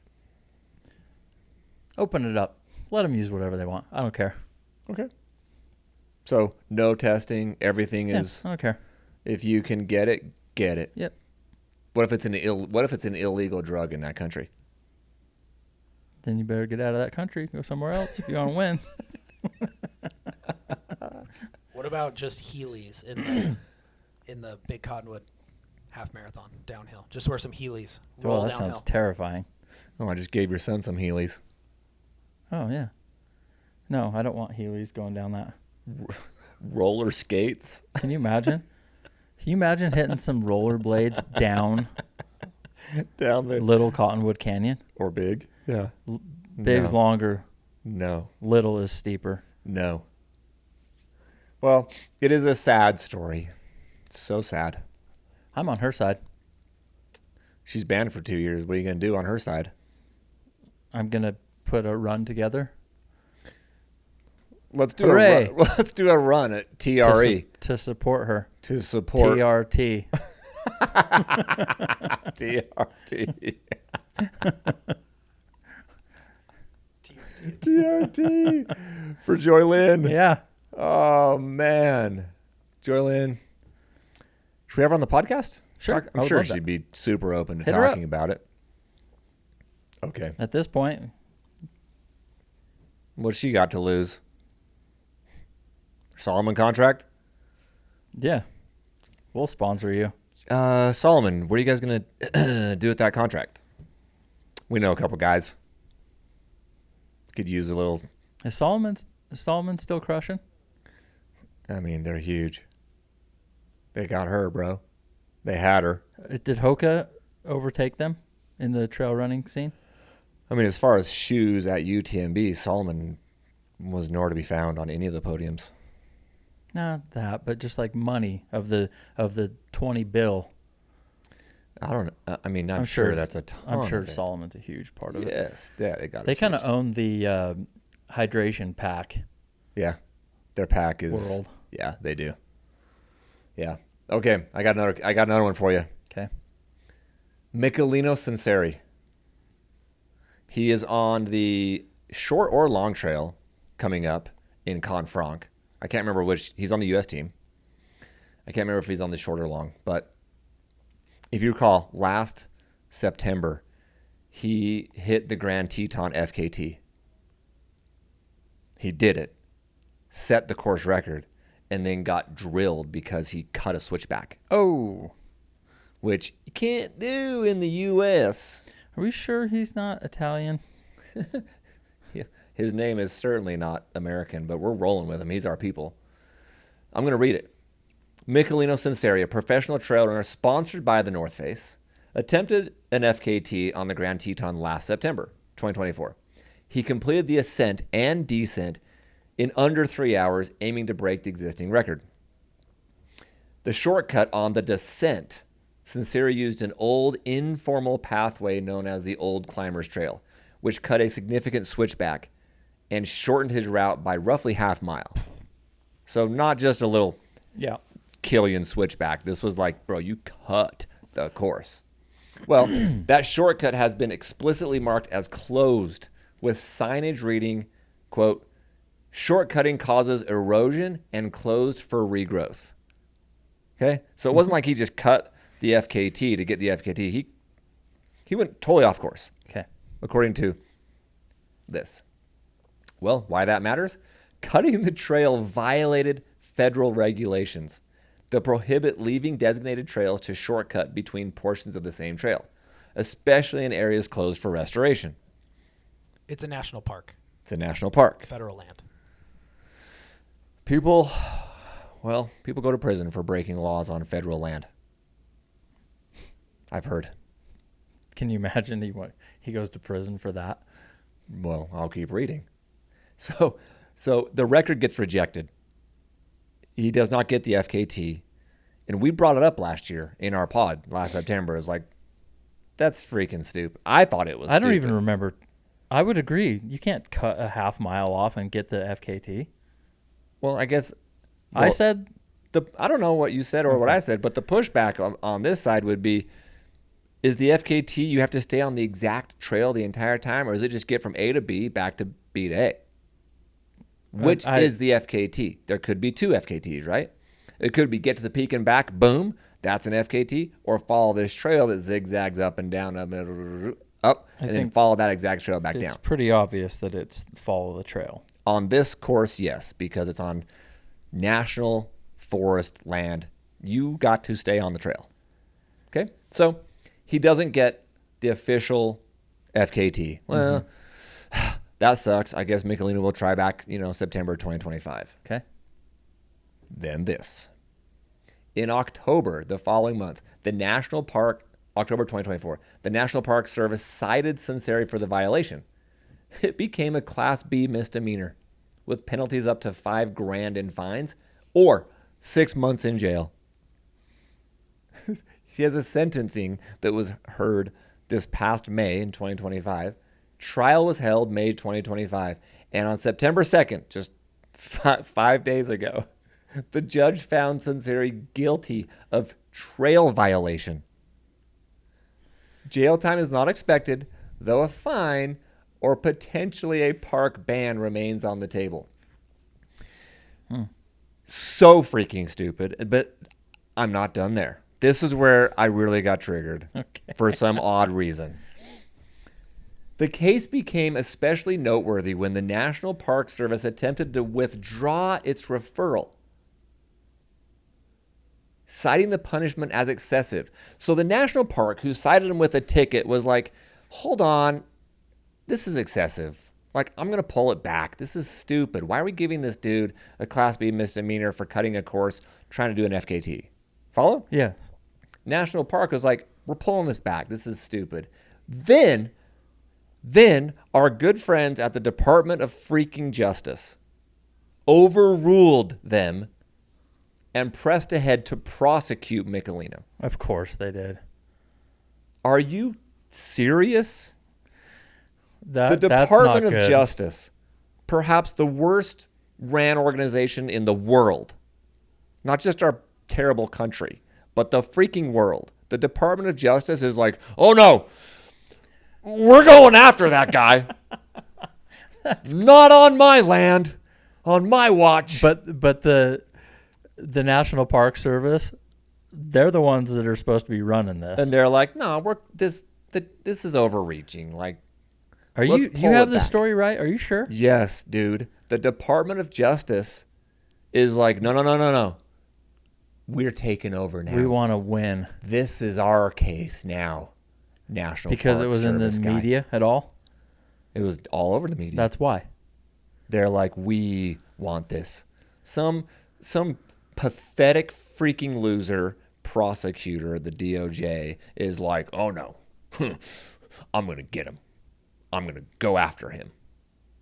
He's going to do his 6 months, or he's going to do his home confinement. For running on a trail. For running off trail. Okay. On a closed trail. If the park services, whoever it was, if they were like, no, this is bad. You'd caused this damage. Like, we have all these signs. We warned you guys. Avalanche. These are trees that are 100 years old and you killed them. Yeah, like, you should defer to what they're saying. Mm-hmm. They're also a government agency. Mm-hmm. Because then you're listening to the authorities, the people that actually know what the hell's going on with that. And then you'd be like, yeah, we're going to actually have to press forward with this because our partners over here are saying it was clearly marked, you did it down the line. But if they're like, no, it's fine. It's fine. Then the lawyer should have been like, cool, I got shit to do. Drop that. Let's go. What's the group that came in a few months ago? DOJ, that was cutting all the government spending. Mm-hmm. Where are they? Why didn't they cut that? This is the worst use of government tax dollars ever. Ever. I kind of think that they may have gotten there, but then it didn't go so well actually implementing the cuts that they said should happen. They went in and found all this fraud or whatever, waste. And Elon was like, so you're not going to actually make any of the changes that we recommend? So we found all the fat. We're going to cut it. And then they're like, nah. I don't know about all of it, but there was there was definitely some beef there. So I don't know if it would have gone well, if they would have kept going. We'll go to the Department of Defense and we'll go down the line. Yeah. Because I'm sure there's so much corruption and waste in all of them. All of them. I don't like that the Department of Justice, they make deals. Like I'm your chip. Because the same prosecutor is going against the defense attorney on multiple cases. Mm-hmm. He's like, hey, man, give me the Mick Garrison one. I'll give you this one. Like, you're playing a game with my life. Yep. And you make deals. That's how it works. It's so stupid. They go have a drink after hours. It's off the clock. It's off the record. Hey, I really need you to drop this one thing on the Garrison case so that I can, if you'll just give me this one over here on the Sunseri case. That sounds fair to me, Bill. Yeah. All right, Johnny. See you at the next one. Yeah. It's freaking stupid, dude. And or you got some judge that is your neighbor in a farming community, and he's like, I got you. Yeah. Oh, yeah. I got you, buddy. You're fine. The old back door. Yeah. Which in this case, the judge seemed dope, which I don't think I've ever said in my life. But this judge was solid. He's like, the judge, the National Park Service, we're going to just toss it out. This is kind of dumb, guys. What are we doing here? You would think that they still could. You're like, it's fine. Cite him for $1,000. He didn't mean to. The Department of Justice overruled it, and they wanted to prosecute. But shouldn't that judge be like, no, I'm throwing it out? I hope maybe he will. Maybe he does. How much of this do you think is just fear mongering, or they're trying to send a message to people that national park goers? They're like, if you cut the trail in national parks, they need to have a case study or something they can scare people with. A lot. I mean, if you cut the trail, this can happen. In my experience, a lot of decisions made at that government level are fear mongering. I just need the news article. I just got to get the article. I have a job to do, and I'm trying to advance my career. So I'm going to go for him because it's a slam dunk for me. He's already admitted to it. I have his GPX file. He cut the course. This is the easiest slam dunk prosecutorial deal I can ever. And I'm just going to go for it because why not? Because that's my job. You broke the law. I have your GPX file. You admitted to it. I'm going for it. And then they get the news article, which I read, and now it's all over the news. And they're like, yeah, we're going to make sure these trail runners, don't cut the trail anymore. I'm going to give this guy a freaking charge. Can you imagine the DOJ charges him and he has a criminal record forever, bro? Can you imagine Forever. if I believed anything the news article that you read? Yeah. Because I'm just probably don't. Yep. Because through all of your trials and all that stuff, it wasn't like the news had your story right either. The news has most of these stories very wrong. That's what I'm saying. I'm like, If you're able to talk to the news is so stupid. Though even just something so simple like our race getting snowed out in year one, I'm like, nope. What the hell are you talking about? 82, 84? Lost and stranded. Mm-hmm. Nope. Nope. They were not lost, nor were they ever stranded. Search and rescue had to come and get them. We didn't really get into that, but yeah, I mean, they showed up 3 hours later after Everybody was pretty much yeah, but that's but we love them. Thank you for thanks for coming. Yeah, I was like, through that and COVID and just like, oh my God, the lack of trust that I have for the media. Bro, KSL was sitting at the Farmington Canyon entrance waiting for our runners and their families and everyone to come down. Yeah. Looking for people to interview to just rile up the DC know. Peak story. Hey, so were you up there? What happened? Oh my gosh. So who was responsible for sending you up there? Yeah. The way that And they just, how did they leave you up there and for how long were you up there stranded? they were getting The frustrated. most leading questions They ever. went to Annie's house. They were getting frustrated because they couldn't get any of the runners to like turn on us. Yep. So then it kind of just fizzled away, at least with KSL. They sucked. Yep. And They I was suck like, that was as pers- disappointing because that's our local one. I'm like, hey, They're the worst. that was pretty bad. Yep. I was volunteering at the Francis Peak, and I had 2 reporters slide into my DMs. Just Trying- looking Just for looking. They were like, will you go on record? And I was like, nah. for what? They just wanted me Yeah. like to talk about it. Yeah. Yeah. And I said no because I always forget you were up there with I Tara. was up there with Tara. And everyone got up. There was one guy that was like probably borderline hypothermic, but everyone else was fine. Well, there were a few people that were not in great shape, but I mean, they We got weren't caught. saying that they weren't, But they were fine. Like they got caught in a emergency freaking storm. blankets, they got put The- into cars. They were Yeah. taken care of immediately. The lost, no one was lost. The stranded, that was offensive. Where was KSL this year at UTMB? That storm was 10 times Yeah, that was worse than what we dealt with in Kaysville, Utah. Yeah, they had a runner UTMB fall off the cliff and die. Yeah, where was KSL then?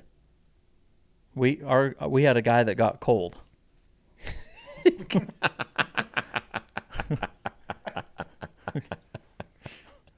Man, I gotta get cold. Yes. Anyway, on to But your Adam news. Wood, Bonnie Wood, they came to my house after. They were like, that was fun. They were laughing. They had a great time. It got overblown so bad. Isn't Adam running this year? Yeah, Yeah, and cool. Bonnie. Oh, they're both running this year. Yeah, Oh, dope. dude, they're fast. Cool. That'll be fun.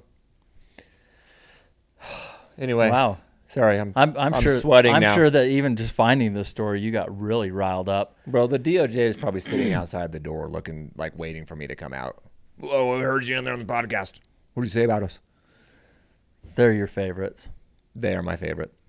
So between the story, it's just like a whirlwind. You're like, well, I read this news article from people I don't trust about these departments in our government that I don't trust, about this guy that was cheating going down. Like, so what do you believe, man? Yeah. Somebody did some shady shit, and I'm pissed about it. Go after him. Yeah. Very, very frustrating to read. That was really hard to read.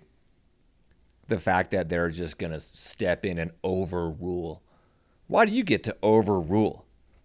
The local party, the National Park Service, who has jurisdiction of that area. Just because you have jurisdiction over the country, you're stepping in as justice will be served. We are the Department of Justice, and we will serve it. Like there's not To a enough, trail runner. There's not enough cases that you don't have other things you could be doing. Like, wouldn't it be nice to clear the docket a little bit? Like, let's move on. That's what I'm saying. Our money, our resources going to that. Like, we really need to make sure that Mr. Sunseri learns his lesson, and that we send a message to all FKT seekers. That's not in the trail I'm running with you. world. That's not up to you. Yeah, If the National Park Service is like, hey, yes, we need an example here, then I would be like, okay. I mean, it's exactly like the movies when like the FBI walks in on the state case on the scene, and he's like, we're in charge now. This is our case now. I'm like, you guys do that every time. Get out of here. It's so annoying. yeah. Drives me freaking nuts, dude. Anyway, yes. I'm going to raise the flag. Somebody needs to try and fix that Department of Justice. It's bad. Yeah, I'm down. Do you think they'd vote me in? I got some ideas. You would probably vote for someone who was running on that, even if you disagreed with everything else they were doing. Hitler wants to do it. I'm like, He's like, I got a plan. I'm going to kill everybody. I'm going to gas them all. You in?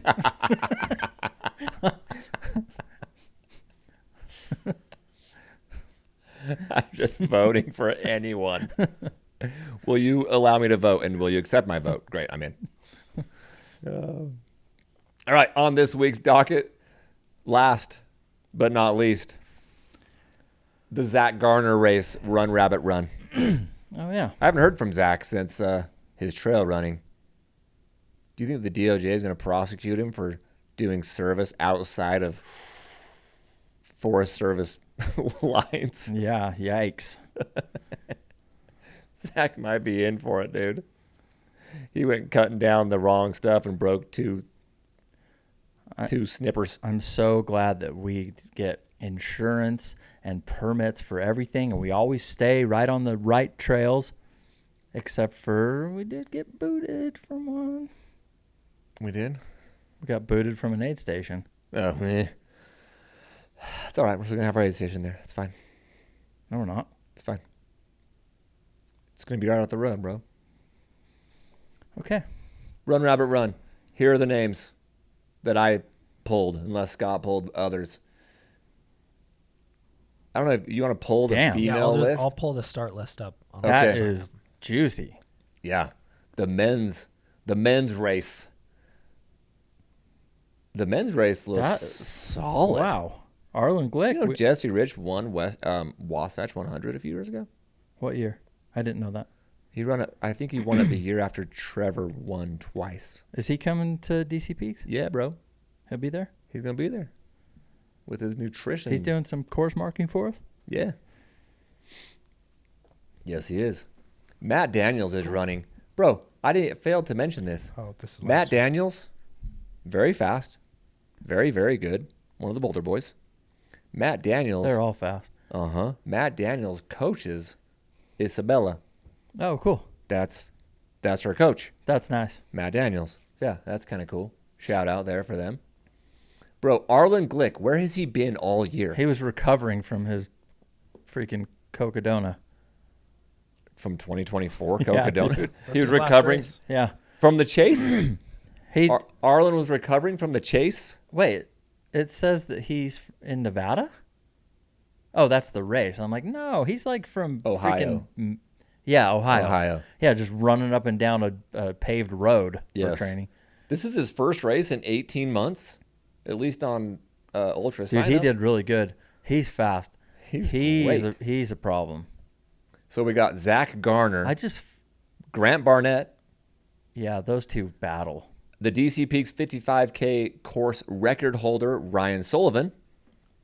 Oh, yeah, he's really fast, too. Arlen Glick, Matt Daniels, Sam Collins, Utah DC Peaks guy. Yep. Grant Hodling, Jesse Rich, JP Giblin. That's a good field. That's a hardy field. I like it. 20K for first place? Men and women. So 40 total. 20 grand? To split it. Okay, so for first place. That's what it says. No, that's going to be, that's the whole pot. So this is from the Run Rabbit Steamboat website. I think they have like it says $100,000. I think it said You're right. It is Yeah. 20 grand. So it's 20 grand per per first place, so 40 total. Yeah. So- dude. So they pay the top 10, don't they? They pay the top. I'm not sure. I think it's 50 grand men, 50 grand women for a hungy. I don't think it's working. That's know. a nice field, but that's not all the big names that we're missing. It's also 2 weeks after UTMB. So It'll never get those names. yeah, I mean, most athletes are contractually obligated to run UTMB, and you can't recover in 2 weeks and run a 100-miler. Yep. that's a lot of money. I don't know, man. They get all that money and put it up for very fast athletes. Yeah, no, it's a nice field. That's a nice field. But There's a but. For that kind of money, I'm like, I don't really. I mean, why can't, yeah. you're For that not getting kind of- Westerns. You're not getting Hayden, Dave Roche, Jim. I mean, that is a nice field, though. But yeah, I bet that Jim gets a bigger bonus from Hoka if he wins UTMB. Yep. 100, bro. I would drop 100 right into his bank account if I was Hoka. if he wins UTMB, Yeah. Why not? Or Western, either one. yeah, $20 billion industry. That should be a $100,000 win. See, that's nice. That's what you get for winning Boston. Yeah, they should get that. That's for not UTMB even and sponsor Western. money. That's just prize money. Yeah, true. True. Do you think our races are going to have more of this, or do you think Run Rabbit is just the only one that really does it and it's just not ever going to catch on to purse prize money? It doesn't seem like it really attracts people. A little bit. It's weird that people just don't really care. Not as much as I thought when we first started. We're like, hey, let's do Do a a prize purse. money, and Mhm. we could offer some big runners some money to come run it and help grow our. And no one really cares. I don't think they care. Will it always be that way because they can only race so many races a year and they have to do the one or two big ones and the rest of their schedule is around that? And Yeah, I don't know. I mean, the big races are like the NFL, and all the other races are flag football leagues. You keep them there, that's fine, but I'm not playing in it. it's more like the big races are Super Bowls and everything else is preseason. It kind of feels that way. It's like, oh, yeah, Courtney's running Crown King 50K. Cool. Look at even Cool, no one cares. Wasatch. That's Wasatch is so rad. I know. It's like such a cool race. historic race, and there's no. You get some few here and there. September is like 100-mile race season in the U.S. Yeah. A ton of big races this year. So Mogollon was last week, Wasatch was last week, Pine to what's the one you Palm. Pine to Palm is this week. Do you know it's the last year Yeah, it's I heard running? that. Yeah. Pine to Palm is this week. Mogollon was. Did I already say that? Yeah, you did. Okay, so Mogollon, Wasatch, Pine, Grindstone, Bear 100. I'm like, you can just go down a list of hundreds. None of those races will ever have the big dogs because they're all racing UTMB. But because we're in the Northern Hemisphere, September is the year to run hundreds, or the month to run hundreds. Yeah. It's too hot to do it earlier. But the other side of that is Too much. There's still snow up there. dude. 99% of us are just down to race the local 100 that's super cool in my backyard. Mm-hmm. Oregon, Washington, Arizona, Utah, Colorado. So why am I going to pay $100,000 as the race director Yeah. To get local guy? Yeah, to get He's got a few more than that. Zach, Grant, But Jesse, Matt Daniels. Those are good names for sure. they're phenomenal athletes. Yeah. But could these names top 10 at Western? That is such a great question. Of the list I'm looking at, I would take Arlen Glick and Matt Daniels as the only two that could even have a chance at top 10 in Western. based on this year's Western field. Like, who are they beating? Yeah, I agree. Right? Grant and Zach are top 8 in the state of Utah, but we also got Caleb Olson who freaking wins it. So Hayden. So, I mean, they're so good. But Arlen Glick, I think he has top 10. Matt Daniels has top 10 once. I don't know if they'd top 10 now in today's times, but if I had to take any of those dudes, they're the only ones that have a chance. I don't think JP even has a chance. He lost by like 3 hours to David Roche. How old? Oh, yeah. 3 hours? How old is Zach? 25. Zach Gardner? Yeah. I'll pull it up. I'll pull up his ultrasound. He has so much talent that I feel. You know how Caleb? He's 25. Caleb just whoop, flipped a switch. He did in like 2 years' time. Yeah, I'm like, Zach has the talent. Like he could do something like that. He's so fast, dude. Yeah. I mean, you run a 17:07 Bear 100. I'm flip the switch, bro. That's insane. But Caleb, if Caleb raced Bear, Yeah, what is he doing it in? under 15 hours? No. Yeah, he is, dude. No way. Why not? Because there's 20,000 feet of climbing. 19. Okay, that's You can a little run too 90-something% of that race.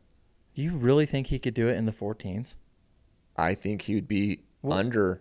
I think he runs close to a Western States time. Oh, you do? Yeah. See, I thought it would be at least an hour slower than Western. What's the vert on Western? I'm pulling it up.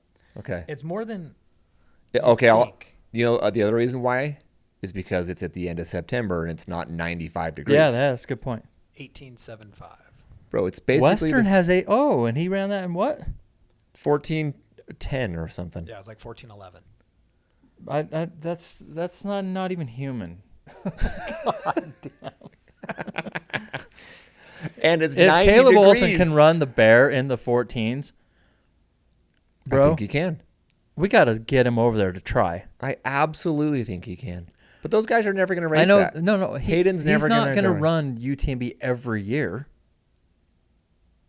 Okay. I mean, I'm in. I'm not going to root against the guy to go race the Bear The 100, year to do that is when you do Western. But now he's already done it and crushed it. Or you just go run rabbit run and win 20 G's. Well, Mick, what if Nike came to you and said, hey, here's a check. You can run any race in the world you want this year.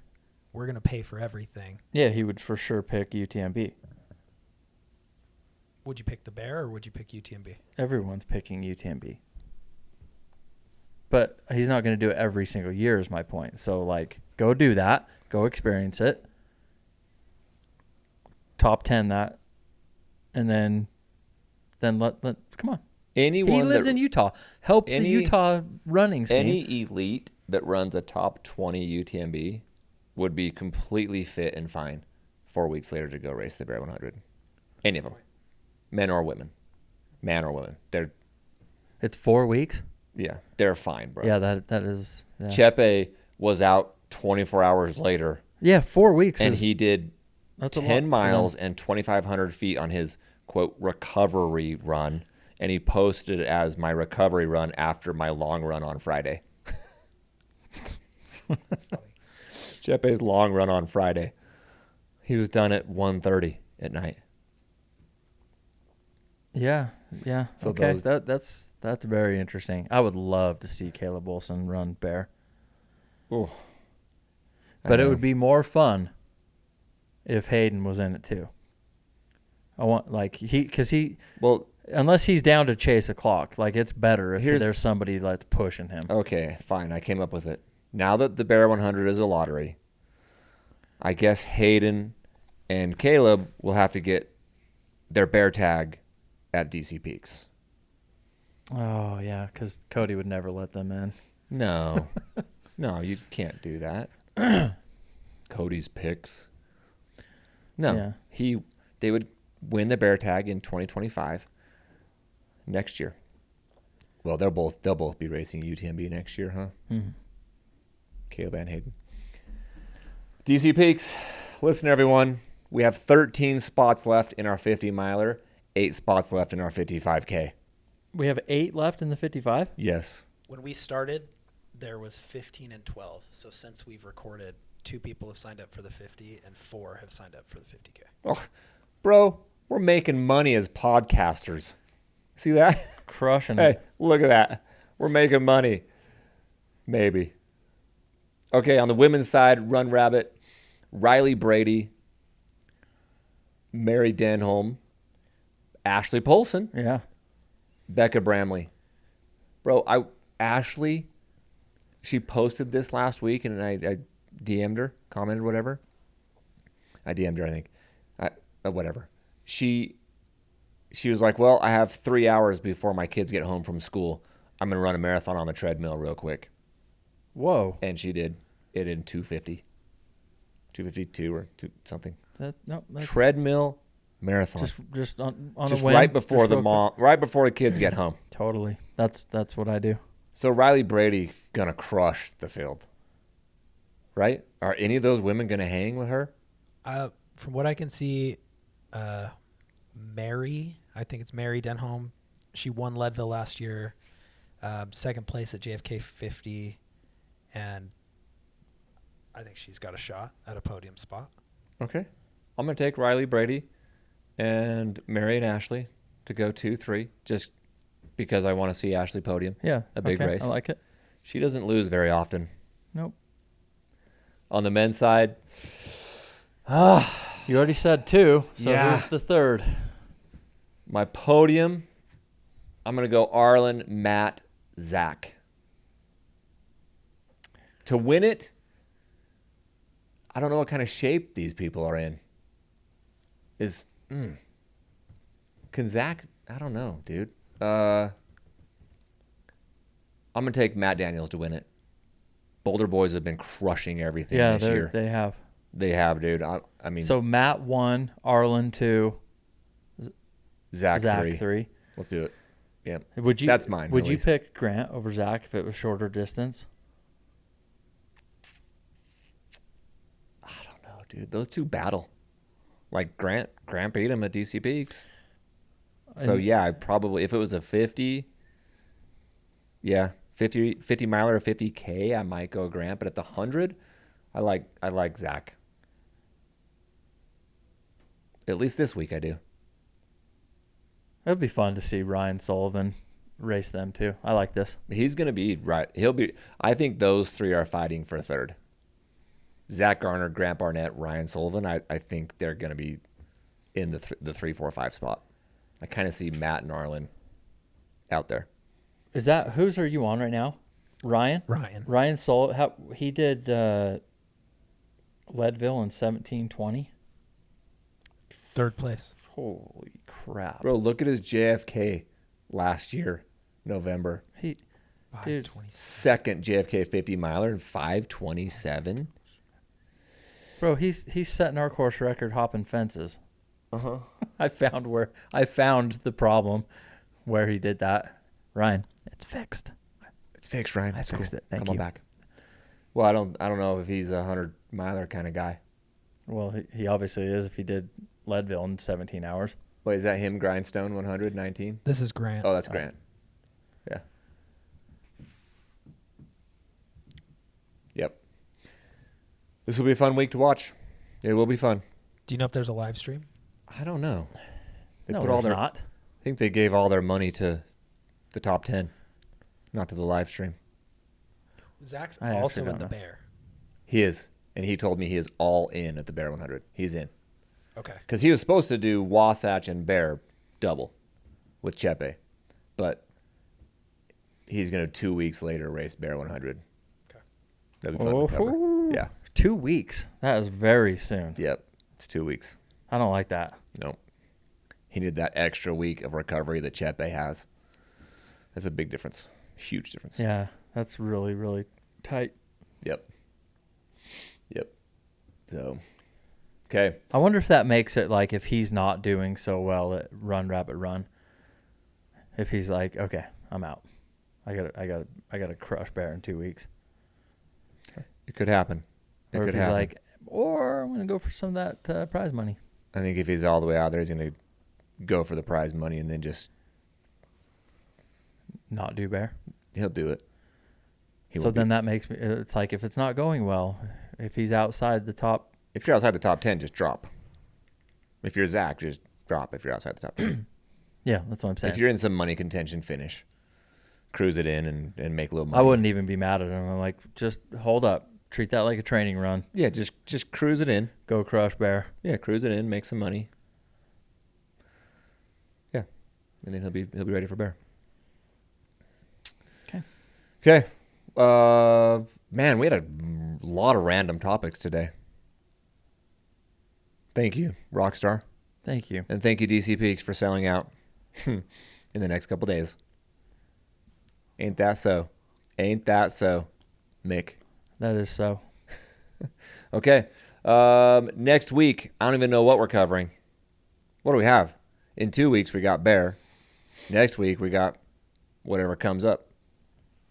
We'll always have something on the dock, though. Good stuff. Do we have Good a guest? follow-up. We don't have any comments to read this week, but that's okay. Unless you want to pull them up real quick.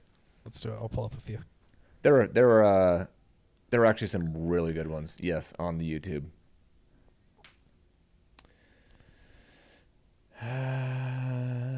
Ooh, I like that top one. top one. That's a good one. Read it, Mick. Wasatch Ranger 91. Had a friend of mine suggest that Wasatch should be run in reverse every other year, like Hard Rock. Need to know what the DC Peaks RDs think about that. We have a debate. I think that's Luke Richens, who just ran Wasatch and is running our race. I love that question. I feel like that's his family photo. Because I asked this question of DC Peaks. Yep. So I think running DC Peaks in reverse would be dope. yeah, Mick actually proposed back in the day that we do it every other year. The reason we did not, or at least my pushback was like, no, was because of the Great Western Trail and the chin scraper and that ridge. At the time it was bouldering and the ridge, and now it's chin scraper. We don't want anyone doing that in the dark. Well, That would be sketch. that would suck. That was the main reason why. I think that the finish line needs to be at Tunnel Springs Park. So for our race, it didn't make sense. So Wasatch, I'll say for Wasatch, it's the same thing. their finish line isn't great anyway. It's cool. It's a big grass park. Ain't nobody there. Sure. But it's way better than finishing at East Mountain Wilderness where there's no grass. Why is that? Jose finishes. I know what time he finished, but there's 5 people there. Think about all the families waiting, bro. You want to sit on the grass and hang out. It's a whole separate topic. We just don't know when 100 milers should start because the winner of the race should not be finishing by himself at 1 a.m. Okay, but time of day is a different argument Yes, than you're right. the location of how you finish. Just No one wants to finish in a you have to parking go lot. down Bear. Oh yeah, going down Bear at mile 95. God. Bear Dude, you Canyon. will fall on the going down. It's tough, dude. Dead Man's Yeah, Little Baldy Death right Row. there. What's it called? Death Row. Death Row off of Yeah. past Francis. Yep. Hang a left to go down Death into Row. Bear Canyon. It's like a quarter mile, half mile. Yeah, straight that's down. so slippery too. Slippery, steep, sketch, windy. Yeah, you don't want anybody going down. I mean, you Bear. could do it. You could do it, but the If it were me and I was and we maybe were talking we should just about do a little Wasatch reverse on a. this is what we would do. If we were the race directors of Wasatch and people wanted to go like Hard Rock every other year, go reverse direction, and we were like, cool, we'll go reverse direction, I would have the race go down Farmington Canyon and end at the Farmington Pond. That would be very close to 100 miles. You would make them go up. Oh, just only on Right there. on odd years. Yeah, on odd years, if you wanted to go the opposite direction. But that's not opposite direction. If 1 year you're going up Bear and the other year you're coming down That's Farmington. just a 5-mile section. 10-mile section. It's the only way to finish, though. Could you imagine hit it? That would No. be like the bear finish because the bear finish has that just long descent. Do you imagine Yeah. getting there with like somebody 3 minutes ahead of you? I would not have them go down Bear Canyon. That's terrible. And then ending at a parking lot, like there's no grass for people to hang out. There's no finish line. There's no vibe. It would just suck to finish there. Hard Rock just finishes in the middle of the street. And Uray finishes on a couple cones. So do whatever So you you're want. out on the Wasatch. You're also out on DC Peaks in reverse. For sure, I'm out on DC Peaks in reverse. It would make no sense. Well, then you definitely don't want to do an out and back for 100. No, that's lame anyway. I don't want to do a 100 miler that has an out back. That's just a full out and back. No, I know. But sometimes it works. Leadville. Sometimes it works, but people that talk about Leadville are like, ugh. You should put that as a poll. See if runners prefer loops or out and backs. No, everybody prefers a loop. Yeah. Or point. No, it'd be point to point or loop. That's an actual conversation. We Point already to did point this. Or loop. Yeah. Okay. One more comment. Chris Dan 265. Love your show. Did I tell you you're amazing? P.S. As an Aussie Kiwi English guy, from my experience, French are just a little ruder than you Americans, but it's a low bar, so don't get cocky. Let's go, dude. What the hell's happening? I keep hearing this about the French. Yes, dude. Are they mean? Because you know me, I'd be in an airport and I would fire back. Mm-hmm. Yep. Because I will respond to your energy. Dude, I love that he just called us out. He's so freaking right, dude. Americans are rude. They're dicks when they travel other countries. They're all entitled and because you have to be because you're and protecting yourselves against the French, and you hate the French. But he ain't even French, and he says we're rude. I think He we're said rude when we go to England. I I think looked at we're that. rude when we go to Australia. I looked at that half full. He said we're not as rude as them. But he said, "Don't get cocky. The bar's pretty low." He's right. I feel like Australians. If you want to get into it, this is Oh, Destination Trail stuff. It's a first-hand account from volunteer. Jason Wooden. Wooden. Is this on ours? Wait, is this Jason the?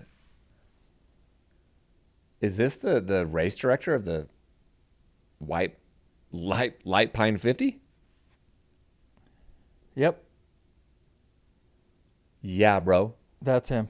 I love that dude. And he just went back and watched the Arizona Monster Pod. Oh my goodness! Do you want me to read this whole thing? If you want to. Well, you have to now. Okay, fine, everyone. I will read it. And then we were going to wrap up. We were literally done with our episode. Okay, here we go. Jason's the freaking dog, first of all. He's cool. So I don't even know what he's about to say here. So I'm going to read it for the first time live and hope I don't get thrashed. Late to the party. But gotta say, after completing the Moab 240 in 2019, I returned to work the Bridger Jack aid station the next day. I was taken aback. Let's go, Jason. I was taken aback at the droves of runners who dropped there. Nearly all of them said they had never run that far before. Parentheses, 100 miles. Many were severely dehydrated from the day before because the water drop ran dry. Dear RD, you had one job. I sent Candace a polite email explaining my observation. She should require a 100-miler as a prerequisite to sign up for her 200-milers. I explained that this would be a win-win-win for the volunteers, who were overwhelmed by the DNFs, her medical staff, who were overwhelmed with whiny runners, mostly with foot problems, and the runners themselves, better setting them up for them to finish, for a finish. She replied in these exact words, "Thank you, but that's not our business model." Then it hit me. If you look at the high percentage, around 75% of churn on the wait list, and she's keeping half the money from those who drop out, replacing them with those who are paying the full amount, plus late registration, she's grossing around $750K annually on Moab alone. If she required a 100-miler, those numbers would drop off significantly. She's banking on runners' rosy-eyed overconfidence to train for and finish the race without testing themselves on a 100 first. I'm out. Can't support that take. He posted this 5 days ago. That's amazing. Oh my gosh. Okay, so he must have gone back and listened to our Arizona Monster pod that we dropped in April. Well, he's commenting on it, so yes. He went and I think he went back and listened to that because 2 weeks ago we kind of reopened up the story about her blocking me and canceling me. Oh, yeah. So he's like, "What did he say on that podcast?" Well, also we just met him. So maybe he didn't even know that we had a podcast, and he was like going through like, "Hey, I know those guys," and he's like, "Oh, I ran Moab, one of her races, and I volunteered there. That one has my attention." Clicks on that. Yeah. Wasn't it was last week White Pine shirt, or was that 2 weeks ago? Oh, last week was UTMB shirt. So 2 weeks ago I wore my White Pine shirt. Yeah. And we recapped his race. He commented on that one. Oh yeah. I crushed my coffee this morning with my White Pine mug. Good.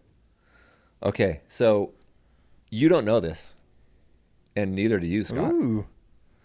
But because our boy Jason brought it up, I'll tell you guys live on the pod. She finally replied back to me. She did? Candace emailed me back last Monday, Labor Day. For those listening, I emailed her, I want to say twice, and I emailed Jess Green 3 times, who works for Candace. Just trying to have a conversation. Like, hey, can we have a conversation? Like, I get it. You don't like me. You don't want me volunteering. I'm a threat to your runners and to your volunteers, or whatever you said. This is what you're saying to the other girl? This is what I said in 5 emails. I was like, can we have a conversation? Like, I didn't mean to offend you. I'm sorry, blah, blah, blah. But I love the Tahoe 200, whatever I said. So Candace finally emailed me back, and it was very definitive. Like, you're entitled to say whatever you want on your podcast, but you're not allowed at our stuff, and I hope you use your energy for good. I hope this concludes our communication. That's what Candace said. Just ended. That was it. I didn't reply. I was like, cool. Big I'm out. F you, Jake Kilgore. Yeah, I'm out. So, yeah, I'm with Jason. I'm out. I can't support that business model. He is dead freaking right, because he and I sat at his finish line and talked about what should we do with rollovers. Hey, what do you do with your wait list? Hey, we had a whole RD conversation about what it costs. He's like, if I built a pie chart about where all my money goes for a runner entry fee, you know, porta potties, food, this and that, he's smart, dude. He's freaking dialed in. He knows what this stuff costs. He's been doing it now 6 years. He knows what it costs to put on an event. And so for him to break down his 240 experience and her revenue, it's not that hard as an RD. Now, if you're not an RD and you don't understand the business model, you're speculating. Oh, she's making $1 million, whatever. But he is speaking from experience and knows the math. I don't think he's far off at all. $750,000 gross from one race. We ran the math on the Monster 300, and I'm like, she's grossing at least $500,000 on that race. So all 3 races, you're running a $2 to $3 million business with all 4 races. 2.5. And when you reply with "that's not our business model," he's right. Yeah, your business model is let everyone sign up, and I'm like, I'm not giving you any money back. I'll just pull them off the wait list. Thanks for the $1,500. And in my case, oh, if you come volunteer, we'll work something out with you. Liar. That's not true. 2 people on your staff told me I could come volunteer. And then you kept my money.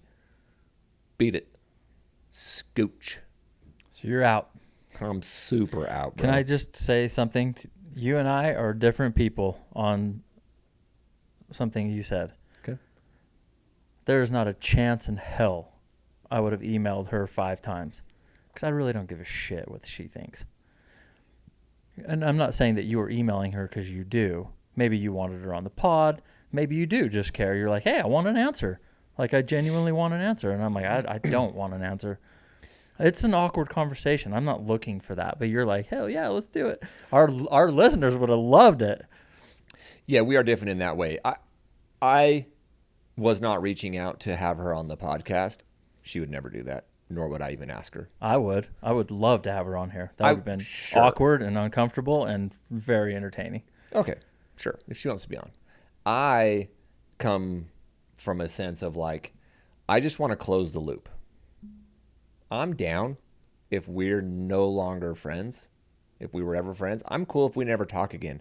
But I like to close the conversation and have an ending. Like, okay, I hate this saying, but it would be the agree to disagree conversation. Just a closing conversation to end it. This is where I'm at. That's where you at. Sounds like we can't really come to a conclusion here. It's all good. I wish you the best of luck. Hey, you too, Jake. Have the best of luck to you too. I sleep better. I feel better. I tried having that conversation with my landscape guy last week who canceled me. So he ignored 3 text messages and 2 emails and a phone call. I'm like, why are people so scared to just have a closing conversation? It can be civil. You can be have totally different opinions, but instead you're like, you're canceled.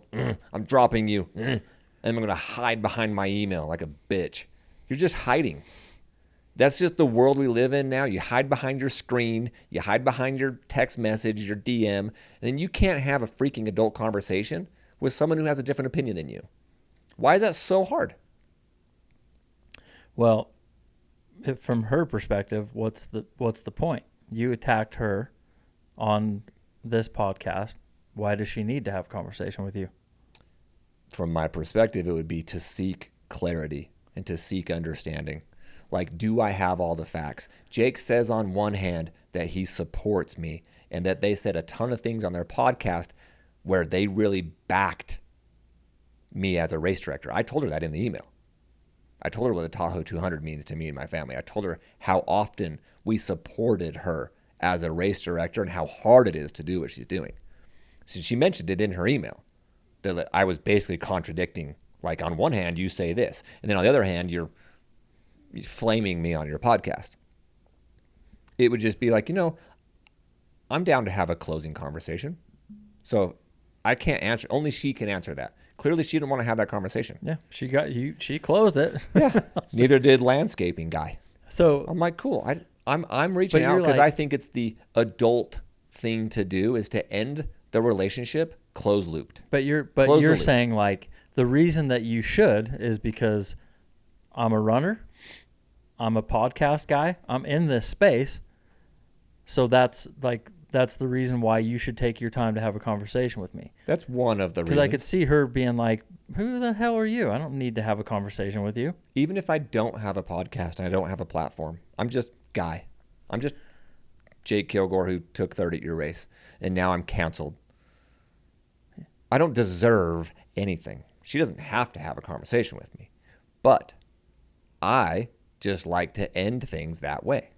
I'm not going to hide behind my text, dude. We let people go from our company all the time. Okay? We have to lay people off. We have to fire them all the time from our solar company. Well, that doesn't leave a very good taste in the mouth for them or for me as the owner. In many cases, I will call that individual and talk to them, even though I didn't fire them. But they worked for me for 3 years, for 7 years. And I want to reach out to them and have a closing conversation. Hey, man, I'm sorry it didn't work out. I wish the best to you and your family. I really think highly of you. I'm sorry it just didn't work out. Blah, blah, blah, blah, blah. I like to close the conversation in a way that hopefully makes them feel better because it makes me feel better. I kind of would side with her on this. That's cool. If you were saying, like, I am in this space and that's probably a reason why you want to come and have this conversation with me, there's some merit to that. But just as random guy that attacked her on, like, if somebody said, like, hey, Mick, I really want to close the loop after year one of your race. There was snow, and I need to have a conversation with you to make me feel better and really close the loop. Well, guess what? That did happen, and I hated it. And I was like, I'll do it. And I hate it. I'm like, I don't want to.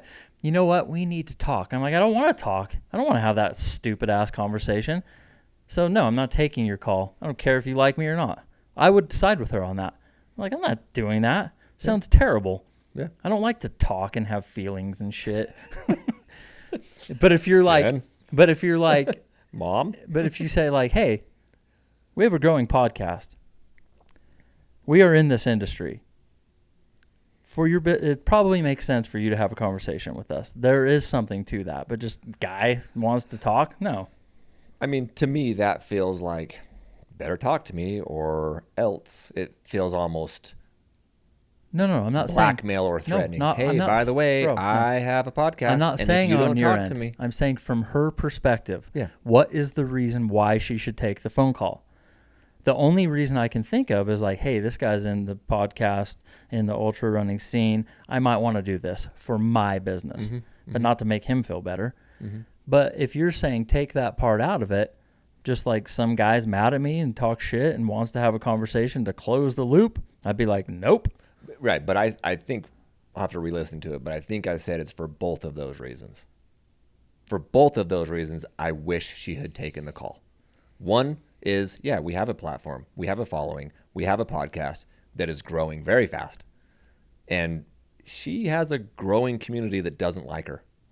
Maybe she should try to get people to like her. Maybe she should try to be a little cooler to people, because it ain't just us with this opinion. Yeah. Like this part I agree with. For that reason, she could come on the show and recreate that part of who she is if she gives two craps. Maybe she doesn't care. She could come on and she cares. She doesn't care. She doesn't care. She's making $2 million a year. She does not care.